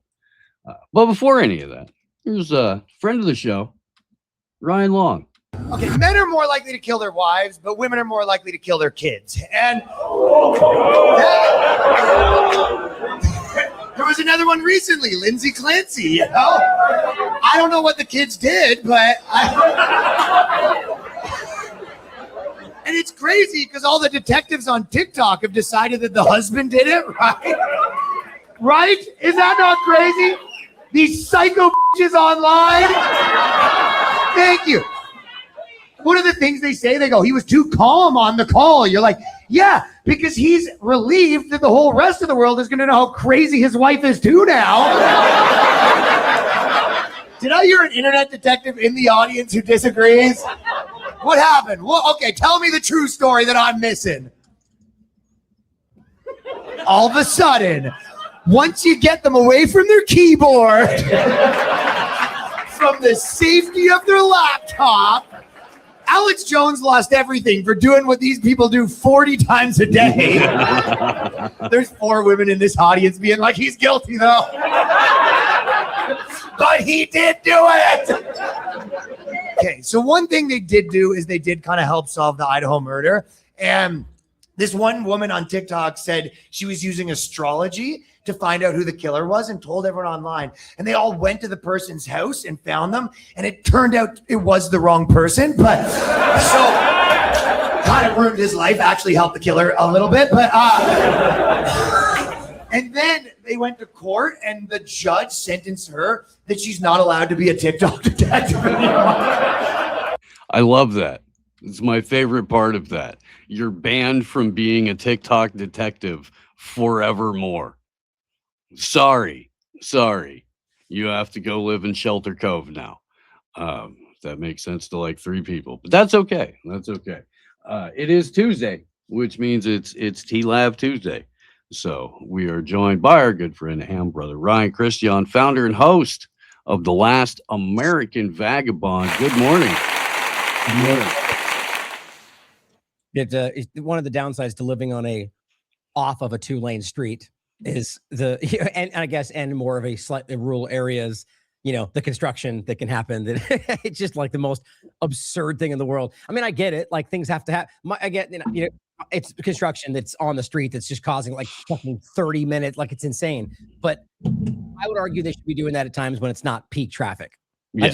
I always think of that. I'm like, another thing, since I'm griping about stuff that I'm irritated about, is that I always fucking hate how in like downtown areas or anywhere, they're like truck drivers or they just fucking stop in the middle of streets. They park in illegal places. Like, I'm like, okay, well, what's the issue? So they're doing that because it's harder for them to get to where they have to go, right? I'm like, well, okay, so can I just fucking park in the middle of the street when I need to go do an errand? It's like, what's the fucking difference? We give them the allowance because what? They're doing a job? Like, is it some kind of national security imperative? It's like, it's a weird thing. And it always drives me fucking bananas because I'm like, and this is the same kind of thing is where they could clearly plan this around their inconvenience for not inconvenience the people and not block off an entire street where you take like 30 minutes to get down like a fucking 2-lane highway. Just irritating. So I normally find myself in agreement with you, my friend, but this does fall under natural law, and the natural law principle that it falls under, having been the operator of a large vehicle that I have had to park in some pretty inconvenient places before. The natural law principle that it follows is big truck wins. Yeah, no, I understand the logic. I'm still irritated by the inconvenience. No, but like someone says in the chat, like, trust me, I get it. I understand that there's the many different things that at nighttime, for example, but okay. So look, if we're like, just going to think it through just for sake of conversation, because trust me, I get it. Like their lives, they have jobs, it's like, at the end of the day though, like if you're like the same thing with the truck thing, it's like, okay, with that regard, at that point, you could just park further away. And yeah, you'd have to fucking walk further. That sucks, right? But you're being paid, man. That's your job. It's not my job to wait for you. So in the same cycle, you could argue that bring out lights. You know what I mean? Like put it, find a way to do it in a way that's not going to dramatically. I agree. I always put out cones and stuff like that. And in fairness, you're not getting paid to park. You're getting paid to unload as quickly as possible and get the fuck out of the way.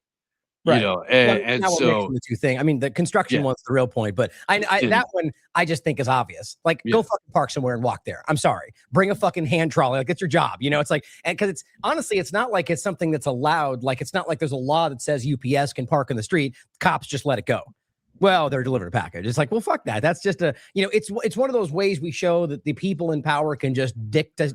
We get to decide when and how to apply it. That's not how it's supposed to work. But it's more of a frustrated point. But the construction, though, I get the safety part of it, but ultimately it's for me, it's like it bleeds into a lot of things. Like even just the idea. Anyway, it's a kind of a funny point to start on. But I was going to go. No, it is, man. It is. Multiple people you'll drive by will be just kind of kicking around. On every time I've ever drive by any. But see, I've not worked construction before. Actually, I take it back. One time briefly, but not in a long-term sense. So I know I'm probably irritating all the people that do it on a regular case. But it's because it's ultimately like a what is it? It's union. I'm sure they all are, right? But there's another word I'm looking for where you just get a lot of people that end up just kind of, taking advantage of the money. They're just kind of hanging around. There's lots of people there. Like, the reason I even know this is a buddy of mine that I grew up with, like my best friend. It's funny. He's got the other tattoo of this right here. His dad was the, white hat, like main guy, like the big honcho. Foreman. Foreman. Right? And he would always talk about, they milk it. They hell yeah, you do. Come on, man. Constructions you spend freaking 30 years breaking your back when you get the opportunity to put the big boy hat on. You're going to find a way to sit around a little bit, man. Trust me. And if I was in those shoes, I'd probably rationalize the same thing. But what I'm saying is it's like it gets irritating from our perspective, where we technically, for in some ways, because it's a county, we're paying for it. And we're ultimately like, the onus is put on the individual in everything, everywhere. That's really the crux of it. Let's be real. Whether it's this fucking government, it's all bleeding out through that. But the frustration gets put on us in every context, just take it on the chin for fucking Iran. It's like, Fuck that. You know, we don't want to. I don't want to wait behind your shit while one guy's digging a hole while 13 people watch him. Get it done. Let me get by. You know, it's like that's how I feel. But I digress. It's just funny. It's just, I ask my mom. I bitch about this all the time when we, happen to drive by and we're going to lunch or something. I'm like, fucking look at them all standing around. No, I get it, man. I do, and there's a difference when the thing that sucks, man, is that it doesn't have to be that way, but because of a massive bureaucracy that demands that many people on a job site, that's why you look over and you've got, I understand you're exaggerating to clarify, but you have like half a dozen people that are sitting around, and then you got another two guys and in heavy equipment that are just sitting, making $145 an hour, just sitting, right. And a pretty good group of people just hanging around more than once, but no, but I mean, I am just being funny, but it's a but yeah, no, I mean, but that's part of why, because you have to have, a safety supervisor or a safety coordinator on site for a project that big, especially if it's road work and stuff like that. And you blah, blah, blah, which you don't, but of course you don't, but yeah. And then you've got to have, X amount of people for this, X amount of people for that. There's, various different grades. You can have a couple apprentices, but you can only have as many apprentices as you have journeymen, and it's like, there's, yeah, I don't care. Get out of the road. Yeah. No, I get it.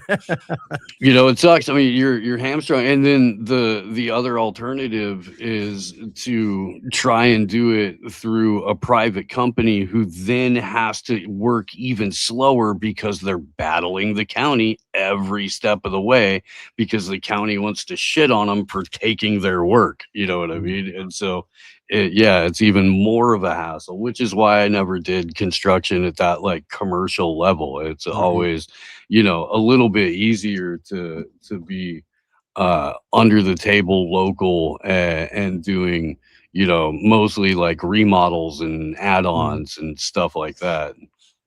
It's an interesting thing to think about from a smaller point of all of this, is that it's easy. And even like, I mean, and look, it's more of a joke kind of even amongst ourselves, it's like, but it's like you get, you look at them and you're like, you're even kind of facetious frustration is being directed at the individual when it's not that person really. It's the fucking, it really does come down to the bullshit government bureaucracy, the allowance, it's the system itself that allows that kind of the problem, like if you were to remove the government thing in general, well, the reality would likely kind of devolve into one of two things, which are obviously possible, to be honest about it, which would be one, that the market itself, like you'd have a group that would be willing to do these things in your local area that would, probably get paid to do it. And if there's other group that could do it better and faster, they would probably get the job instead, and that exists because realize whether there's government or not, there's still people that can do these things, people that would make it their job to work on roads because they're good at it. People that literally fill those jobs today. Like the things don't just vanish when government goes away. Right. But alternatively, it could be something where there's more of a power structure taking advantage. That does happen too, right? Where they could ultimately, you just get a group that fucking goes, well, guess what? This is what you're going to get. If you don't like it, then we're going to, use our power to force you to like it, And that's the same thing fucking government does, guys. And so it doesn't really change. The point is, that's why I always say government just adds a different level of danger to your life. It doesn't take it away. But without the government bureaucracy protecting that fucking strong arm tactic as if it's the law, people would fucking stop it. That's history. People would go, it would probably rain for a minute and maybe it would get too crazy. But eventually I would argue like you could petition a local, and not to get into the whole conversation, but there's easy ways that we know you could basically force that out, because it's the same kind of thing to think about. You end up going, well, they're powerful. And what are you going to do? Well, guess what? You've got a fucking county full of people who are all armed, who all can get together and do the same thing if they wanted to, but this is where you get into this mindset of the average person who just sees that as somehow like this lawless Wild West. Guess what? That's happening all the fuck over right now, all over our country, all over the world because of our government. But anyway, I know you agree with that, but it's always so frustrating that people can't see that lens difference between what they think is lawlessness and literally what our government's doing right now in everyone's faces. It's weird. No, I popped in on a normie panel last night, and no, it's the Raging Tomato. What's that? This woman Sarah is the Raging Tomato because she's very red faced. Nah, that's fine. And she just hosts she hosts a number of different things. She'll do like individual debates. She'll do just panel conversations with a prompt. And then people can discuss around that kind of thing. It devolves into a complete and total shit show every single time because they're just partisan hacks for the most part. Not all of them. It's weird. Not all of them. The Raging Tomato comes up as a YouTube channel, but when I click on it, it goes to Matter Nation. Yeah. Mater. Slang for tomato.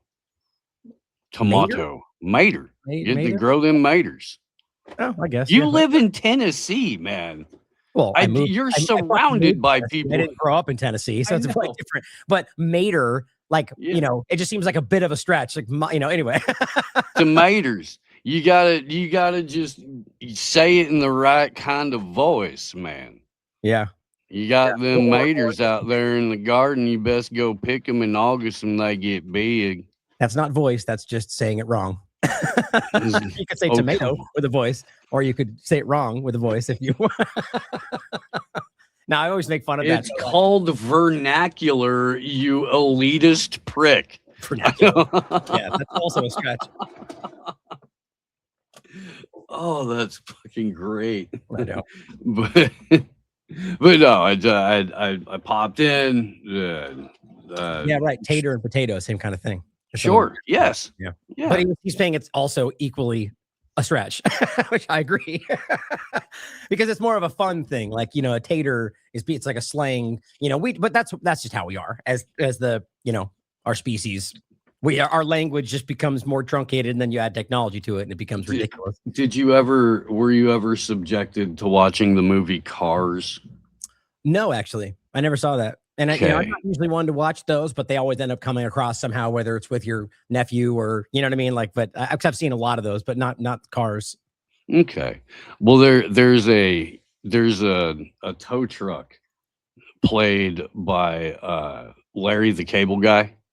Okay, and the tow truck's name is Mater, and the car asks him why, and he's a tow truck. He's Tow Mater. But he's also Larry the Cable Guy, so he's Mater. That's the way that you would shorten somebody's name as a nickname.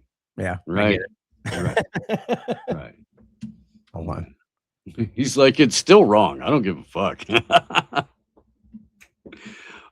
just getting her to sit down. That's great, though. That's funny. I said sometimes she wants to linger around while we're doing this, and I'm worried she'll trip over one of those cables on the lights. She's such a dog. She's just so crazy. She's just it's just weird. It's like she's such a I've had pit bull pretty much all but one of my life of pit bulls, and so they want to like most dogs, the pack mentality, they want to make the alpha happy. That's kind of how that works. But it's just funny. She's just a special one. Of all the dogs I've had, it's just crazy. Even when she was a puppy. I remember talking about that on the show where I just we're in that other room, the different one with all the stuff. And she would sit there for fucking 4 hours as a puppy. Yeah. It's crazy to me. Just want to praise her a little bit, doing a good job. It's awesome when they're chill. It is. Yeah. Well, I mean, my experience, outside of being raised in a bad environment, most of them are by nature that way. And that's the sad thing. Many people want to, it's funny. I don't know where this came from or if it's old or not, but somebody, I think tagged me in that clip of what's his name? The guy that plays the Punisher, the new version, on Stern, which I don't know if the fuck that guy still exists. Talking about how pit bulls are misrepresented, and I'm going, fucking welcome to the yep. Yes, for what 20 it's just funny because the guy is advocating because he's got pit bulls, but it's also, I think it's weird that I think that's what it was. The comment was he's a guy that takes clear, all of them in the mainstream, most of anyway, take these clear partisan perspectives, kind of like what's his name, the guy I wanted to talk about, that clip you share, which is interestingly timed, where they come into this with this wildly they think they know, they see it all, you know, and they're just like partisan, and it's just so they think it's just funny. They're rich and they think they are on the inside. They're fucking lost, you know. But this guy had, you know, I think he has the right opinion about pit bulls, but it's like what the comment was is like exactly the logic you're applying to why pit bulls are misrepresented. You're doing the exact same fucking thing in politics today in exactly the same way, you know, and it's just funny how people can't piece that together. Also, it's like, fuck you, Stern, for now fucking coming along with this. I remember you talking about why pit bulls shouldn't exist. I remember you doing that. And, you know, and I was like, fuck you, man. You know, I remember being angry about that, like well before this. Like, it's just such a gross thing to do, to misrepresent dogs for the way that they're trained. You know, they don't even have the most powerful jaw. I think that's the Mastiff. There's no such thing as lockjaw. Like, what the fuck? Where did this even come from? You know, but people still like believe it. Same thing they tell you cannabis will fucking ruin your life. You know, it's like, it's crazy, man. Dude. No, and I look, man, you know me. I'm an advocate. Yeah. And it's one of those things where until you've seen like multiple generations of pit bulls, like with, you know, connections to different families locally and stuff like that, and like how they're raised around everybody's kids and all of, you know, it's just it's they're known for that. Yeah, get a book from before this big turn. It's like, I mean, that's what I always bring up. The Little Rascals, not the second version, but the first version was a pit bull, Petey, a bully breed. It was basically it was that. But the point was that was called, like, it was called the American dog or America's dog or something like that. That was what a pit bull breed was. They were known to be like the best ones around little kids. That's all, look it up, you know, but weirdly it just becomes like, and what's funny is it was pit bull or Rottweilers and Doberman Pinschers were what were seen as like what the gangsters had. And now suddenly it became pit bulls. It's just like, whatever even caused that? Like, I always felt like there must have been some kind of a political motivation, somebody like manufactured this thing. I just don't, I mean, I guess it's possible that you can have like these weird societal, you know, like a contagion kind of thing where people just kind of go after it with like but even those I tend to feel come from somewhere, you know, something drives that. It's weird, but I've never been able to figure out like what would be the motivation behind that. I mean, they did switch them over to preferred fighting dog. Well, but that could be like, so in that sense, that would be like what might have been the legitimate like driving force, which that could be, right? Where people just go, oh, they're using it to fight. But then where comes all these other lies? Like, if we want to make like hypothetically, if it was, you know, not some kind of a plan, what would it be? You could let's say, so the people, you start to have, you know, people in like, you know, gangs or whatever else that start using these dogs, and they want to create lies to make them more scary. Okay, sure, that makes sense. And then suddenly that becomes something that idiots in Congress don't know their lies, and they go, bad guys, and I'm going to use this to make my career get better. And, you know, okay, I can see that, you know, and that it becomes like its own weird momentum that's not even planned out, and then everyone jumps on it because it's got momentum. Suddenly it's what I'm going to stand my career on because I'm going to use this to get elected, and, you know, and all of a sudden it becomes a thing you can't deny anymore in the sense of politics because you've already leaned on it. You know, I could see that. It's funny. Well, and Indy's making a good point too. Like, you know, some rich parent's kid got fucked up one time, and they made a whole national campaign about it. Yeah, exactly. And then they got all the PTA moms on board and stuff like that. And that's really all it takes too. We got set back, you know, 30 years in actual factual conversations about cannabis and about psychedelics and what actual bad drugs are and how they can be, you know, incorporated into medicine, because the PTA moms got all up in arms about their kid coming home smelling like weed. And that's not something that they wanted. So they formed up around Nancy Reagan, you know, an entire propaganda campaign that really ultimately just got kids more interested in doing drugs. Yeah, right. But here's the entire reason you had that. Which for you, I'm trying to show you that I care about the development of this bit, and that I'm not just, you know, throwing out random minor league hockey teams in Canada every week or something like that. That, you know, I don't want to do that. I think it's more that anytime you're given a thought, there's a parallel joke. It's like thought. You're just like joke. So anytime that someone shares a thought, you're gonna end up with a lot of leftover jokes. It's like I got all kinds of stuff in this bit. You're doing a puppet movie.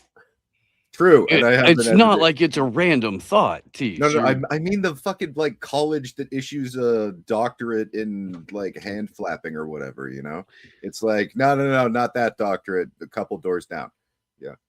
I'll tell you the development of it was I was just looking up ridiculous of majors to see what classes you could theoretically be teaching. And one thing that kept popping up was that you could get a degree in puppets at UConn. And I was like, oh, well, you can either learn how to fight other giant black lesbians under the guise of a basketball scholarship from UConn, or you can get a degree in puppets. It's a broad spectrum there. It's a broad spectrum. You could potentially make that a really cool thing, except there'd have to be an exodus of Sesame Street as they like face the legal liability of poisoning a generation of children. You know, it's like, but other than that, you could have like John Malkovich have a cameo, like host a class. Just be like, you were in that movie about a puppeteer and your name is Malkovich, and now you're here. Woo! Yeah, there you go. Enrollment's full already. Yeah. First, you must remove your insides, metaphorically. John Malkovich. Yeah, you've got to hollow yourself out. Oh, the impersonation is atrocious. Just stop. I know. It is. Do it in Werner Herzog's voice because you're basically communicating the same thing. Right. That would be better if Werner Herzog was teaching the puppet class to the students in order to become the master of your craft. You need to become the puppet. Yeah, anyway, it's taking forever. I'm going to break it into 3 parts. So it'll have like part 1, part 2, part 3. The first one will be out in like a month or 2. But I have to like grow my beard out and film a scene before I can do that. So, yeah. All right. Because it's taken forever and I'm going insane. Yep. But yeah, that's fair. That's fair. We usually start the show with jokes. But you know me, there's like very few things in the world that I truly can't stand. One of them is a joke thief. I hate joke thieves. I do. Fuck them, you know. And so I'm on Instagram this morning. Just kind of, because sometimes I glance through to see if there's a decent stand-up bit or something like that. And this pops up. This is Godfrey, who, look, man, politics aside, very, very funny guy.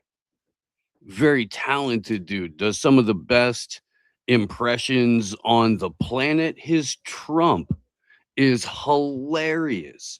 It's a little mean-spirited, which makes it lower on the impression list as far as being like, knocking it out of the park. But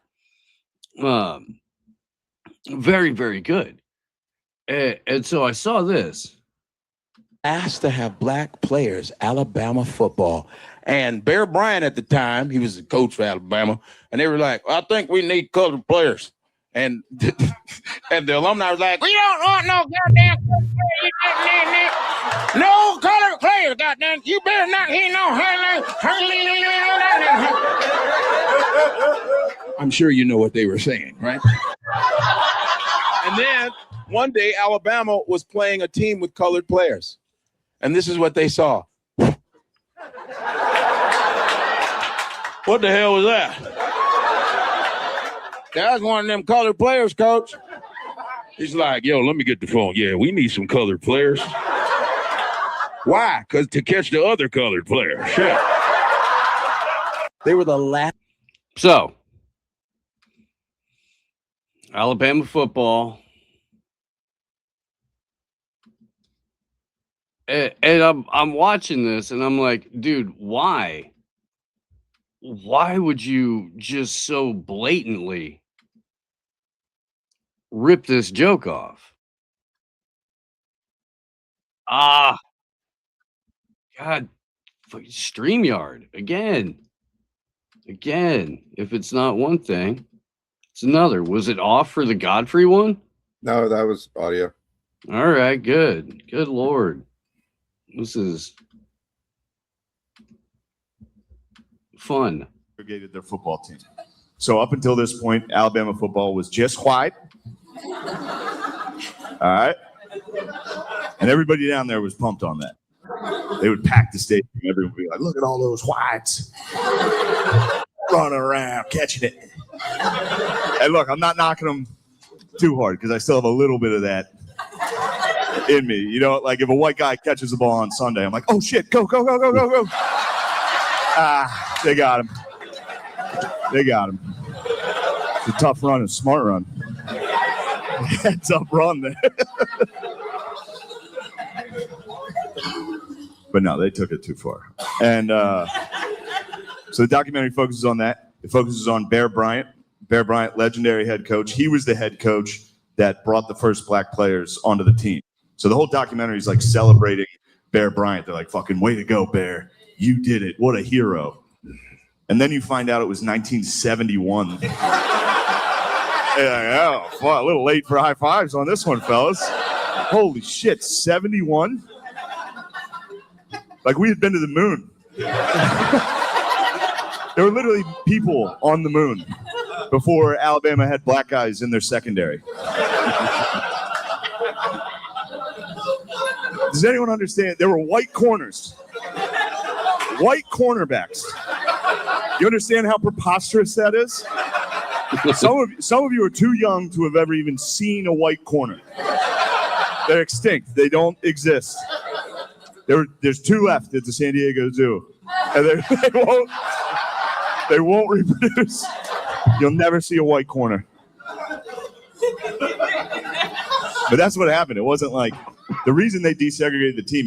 That's what the documentary focuses on, which is great because it wasn't like, oh, hey fellas, it's 1971. Maybe we should get with the times. What happened was Alabama scheduled USC, Southern Cal.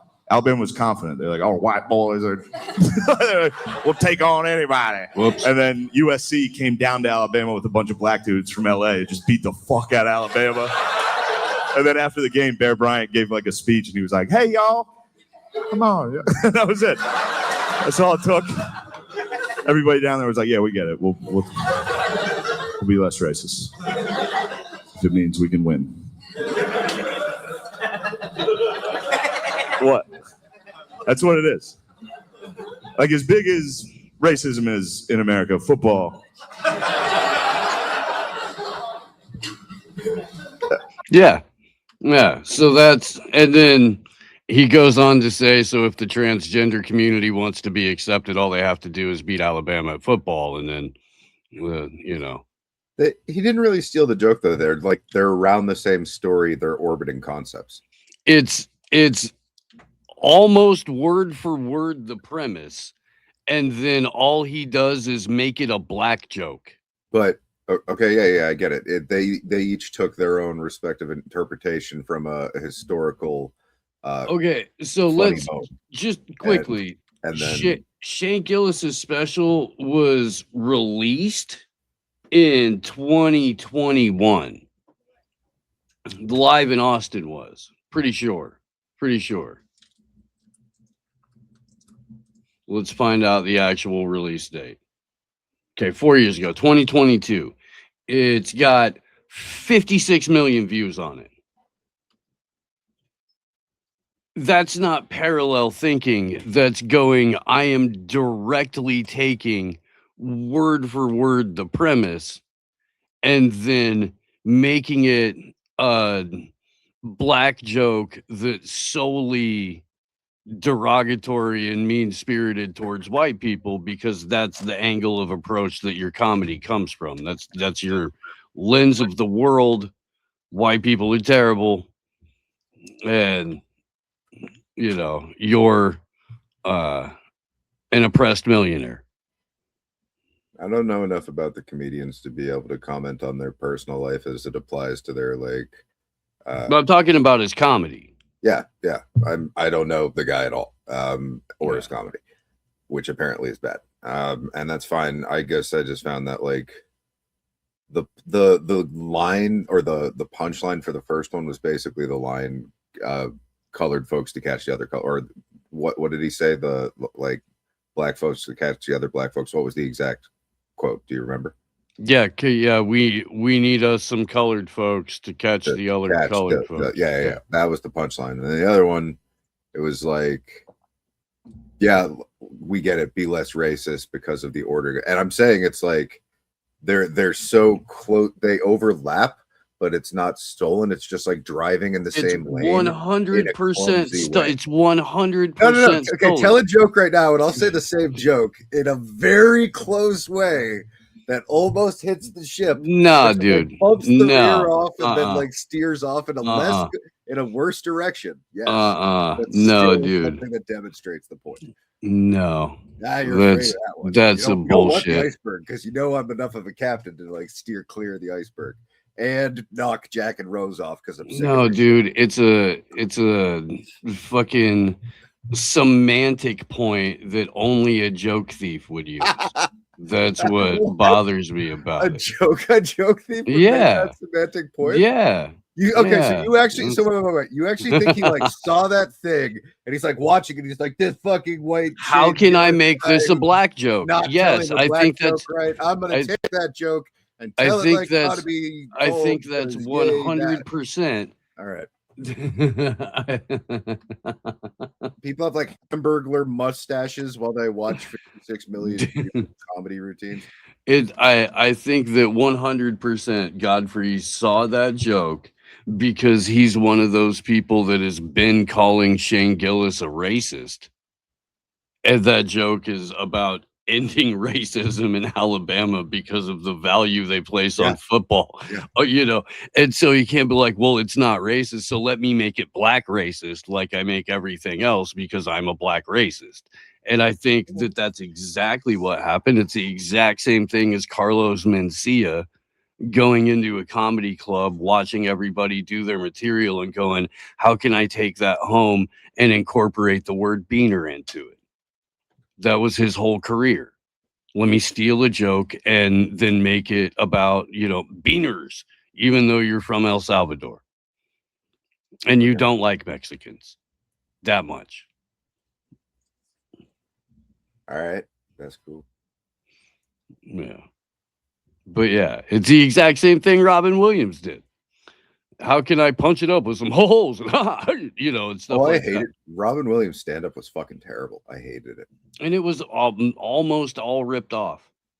Robin Williams was really a stand-up? A notorious joke thief. People would just straight up stop on stage if they saw him walk in. There were a number of comics that were like, no, you'd fucking take it from somebody else. Sorry, Mitzi. Sorry. I did not know that. Okay. Yeah.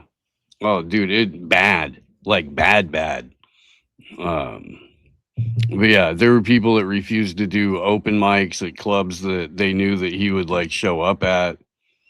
Like comics who they were nobodies, nothing. Nobody knew who they were. They were like, no, I'm not, because you get a handful of people that are, maybe trying to or just breaking into writing in Hollywood, and they do stand up as a way to be punchy and stuff like that and hone their craft. And so they're running around doing, open mics. Maybe they got a little bit of time, as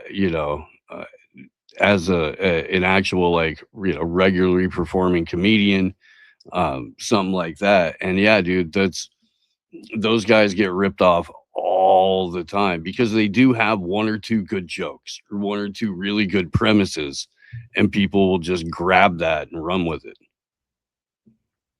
Right. I mean, in that environment, way back. Yeah. Mike knows. They had a light at the store to let the person on stage know that Robin Williams was there. Really? Yeah. Okay. Like, I mean, bad, dude. Okay, that's funny. That's hilarious. But yeah, no, you could get away with it a lot easier way back in the day when there weren't cameras and tiny little recordings and people throwing a shit fit online immediately about it. So Yeah. And here's the point. Like, I'm like, again, I don't agree with Godfrey's politics or anything like that, but I've seen him be very, very funny. And not everything that he does is 100% through the lens of black racists, but it's close. It's close. He's like if Dr. Umar was capable of jokes. I don't think that's going to translate in the next like 10 or 20 years. The entire like culture of racial stirring the pot in a public forum, because I think it gets played out really quickly if you try and make it a social media thing. Well, not after the Palantir accountability bot starts showing up at the teen takeovers. No, We'll be right back. Yeah, no, that's true. Depending on how the dystopian end of days plays out, things could go very differently. All of our rummaging about for predictions could be for nothing. Immediate, some sort of like nanobot swarm death of something, and it's a fresh new ball game. Yeah. No, I'm referencing the Tim Dillon bit about the Palantir accountability bot. I know. I was just thinking of the literal concept of a giant spider showing up at a bunch of like teen-soaked like interstates and clearing them out real quick. Yeah. Right. Yeah. No, that's at the gate at the Wisconsin State Fair. That's what greets you when you show up. I mean, hey, dude. Hey, if there's something, I'm not advocating it. I think it's horrible. I do, but their parents aren't sitting around whooping their ass. That's for sure. Enjoy yourself responsibly, citizen. Yeah, it'll be like that. Or maybe they'll give it like a Minnie Mouse voice. Yeah, buddy, it's coming. I'm not even kidding, man. And I'm sure we'll talk about this a little bit tomorrow when I'm on with Garland. But we've got a bit of time to plummet here. Not plummet as in go down, but plumb the depths of it. Yeah. Right? Two different. Yeah. One has two words. One is one word. Great. Yeah, with two M's.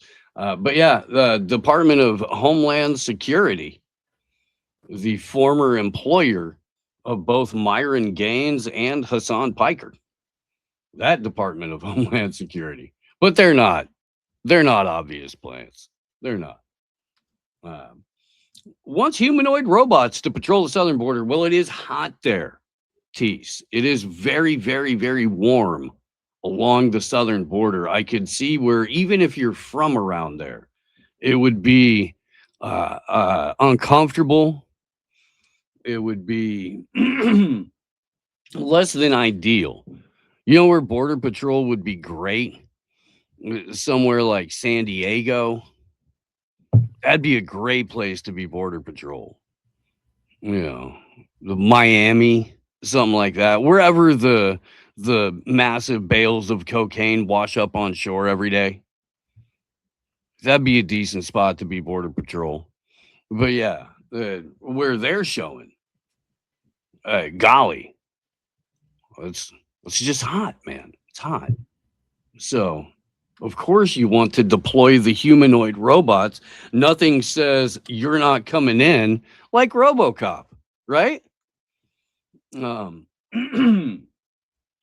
Let's see. Trump got into office for the second time. He promised to deploy an arsenal of high-tech surveillance gadgetry and the already dystopian U.S.-Mexico border. That's because Joe Biden was building an Epstein-connected and partially funded Israeli Unit 8200 border wall. It was the digital border wall, which Trump gave the green light for in his first term. It was an ongoing thing. Also being implemented was the same gadgetry that U.S. soldiers used on Iraqis and Afghanis all throughout the late 2000s and 2010s, were used to identify people. Israel picked it up. and used it to track and scan. It's a full retinal and thumb identifier right on scene for everybody, and then it's plugged immediately into a database. And so from Iraq and Afghanistan to Greater Israel to the U.S.-Mexico border is where that technology has been put into place, all during Obama, Trump, and Biden. Yeah, so they're correct on that point. AI integrated camera towers and robot dogs, among other things. Now I like the track and trace shit. Now it seems federal government is looking to kick it up a notch. Hit it with the spice weasel. Bam. Yeah, I just think where everyone's at is they've accepted the apocalypse and they're just basically like rolling their dice on whether they get to watch it. It's like, all right, yeah, that's gonna happen. But do I get to watch it or be a victim of it? Tweet and meme about it and get the clout of tweeting and memeing about it from a smug chair of I told you so, as all of the retard morons who are now zombies in the street eating flesh because of their weird injection schedule or whatever. And then I'm just sitting there like, tweet, tweet, tweet, ha, ha, ha, I'm a great revolutionary. It's like, I think that's the decision everyone's collectively made. That's how it's going to go. Right. Oh, yeah. No, Christy Crinkle's got it, dude. You just go to Kalshi, Poly Market, and throw some Elon coin down on it. I mean, people will be gambling on that. They will be. Obviously, they're going to turn whatever current city is getting demolished by the robot overlords into currency so that they can funnel it into their Soylent Green operation and have Milwaukee Bucks. Right. It's like a way of it's the sports team and also a city and also turning it into money. It's like for Soylent Green, it's like there's just also probably like some sort of deer in the headlights thing I could have thrown in there also. Anyway, you're scrolling, do the story. So the founder of the company, which is called Foundation, I think. Yeah, right. Sanket Patak has made it his goal not to build robots for utility, but explicitly for war. That's all we need, Tease, is death crazy Pajit that wants to Kalima all over every single citizen that I guess they send it after. I mean, dude, wouldn't that suck? Like, you're about to die. You see the humanoid cop terror bot storming your way, and it's about to go down. And as it's getting closer, you start to hear this. Oh, dude, just a bad day. That's a bad day.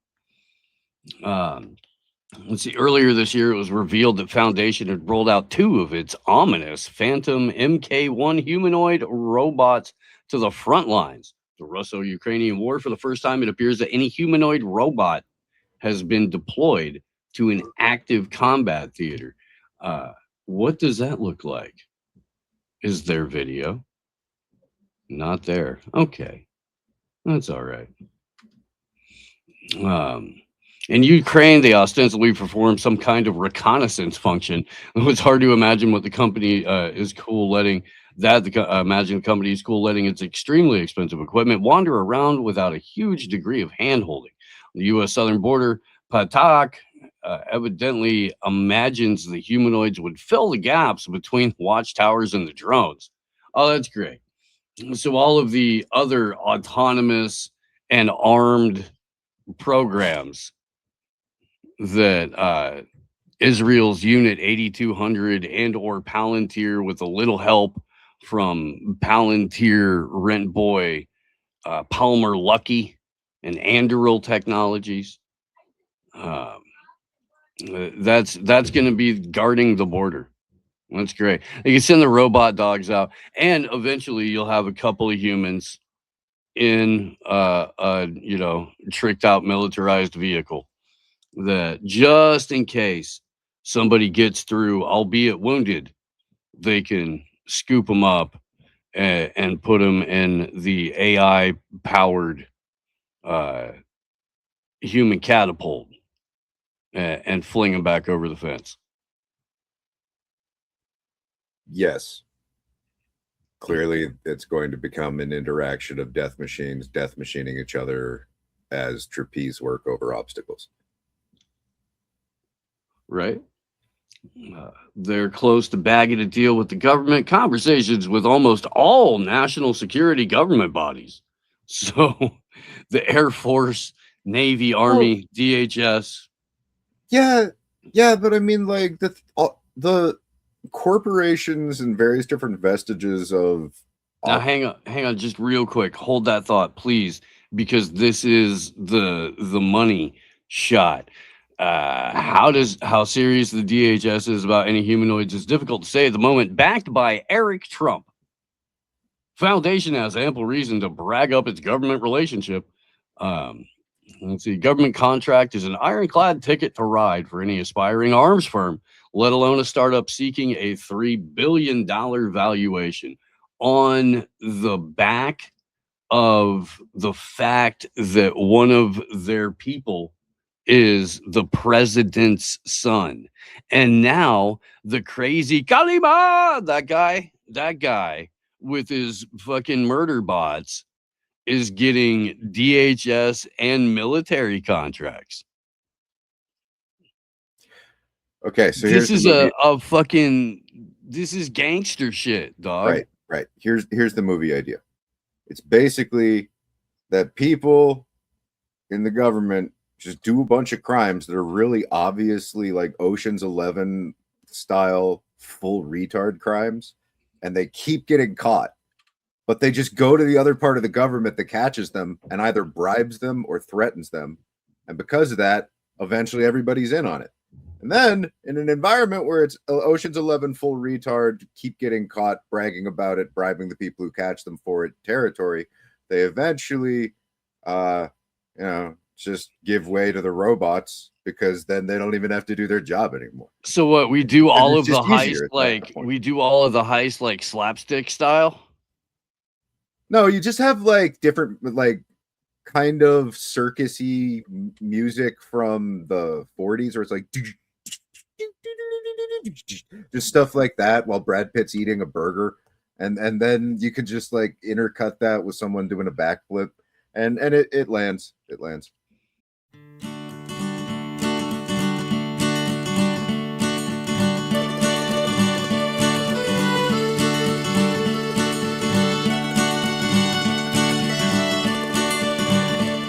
If I ever leave this world alive, well, thank you for the things you did in my life.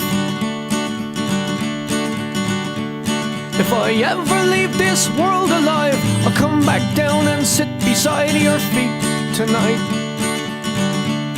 Wherever I am, you'll always be more than just a memory.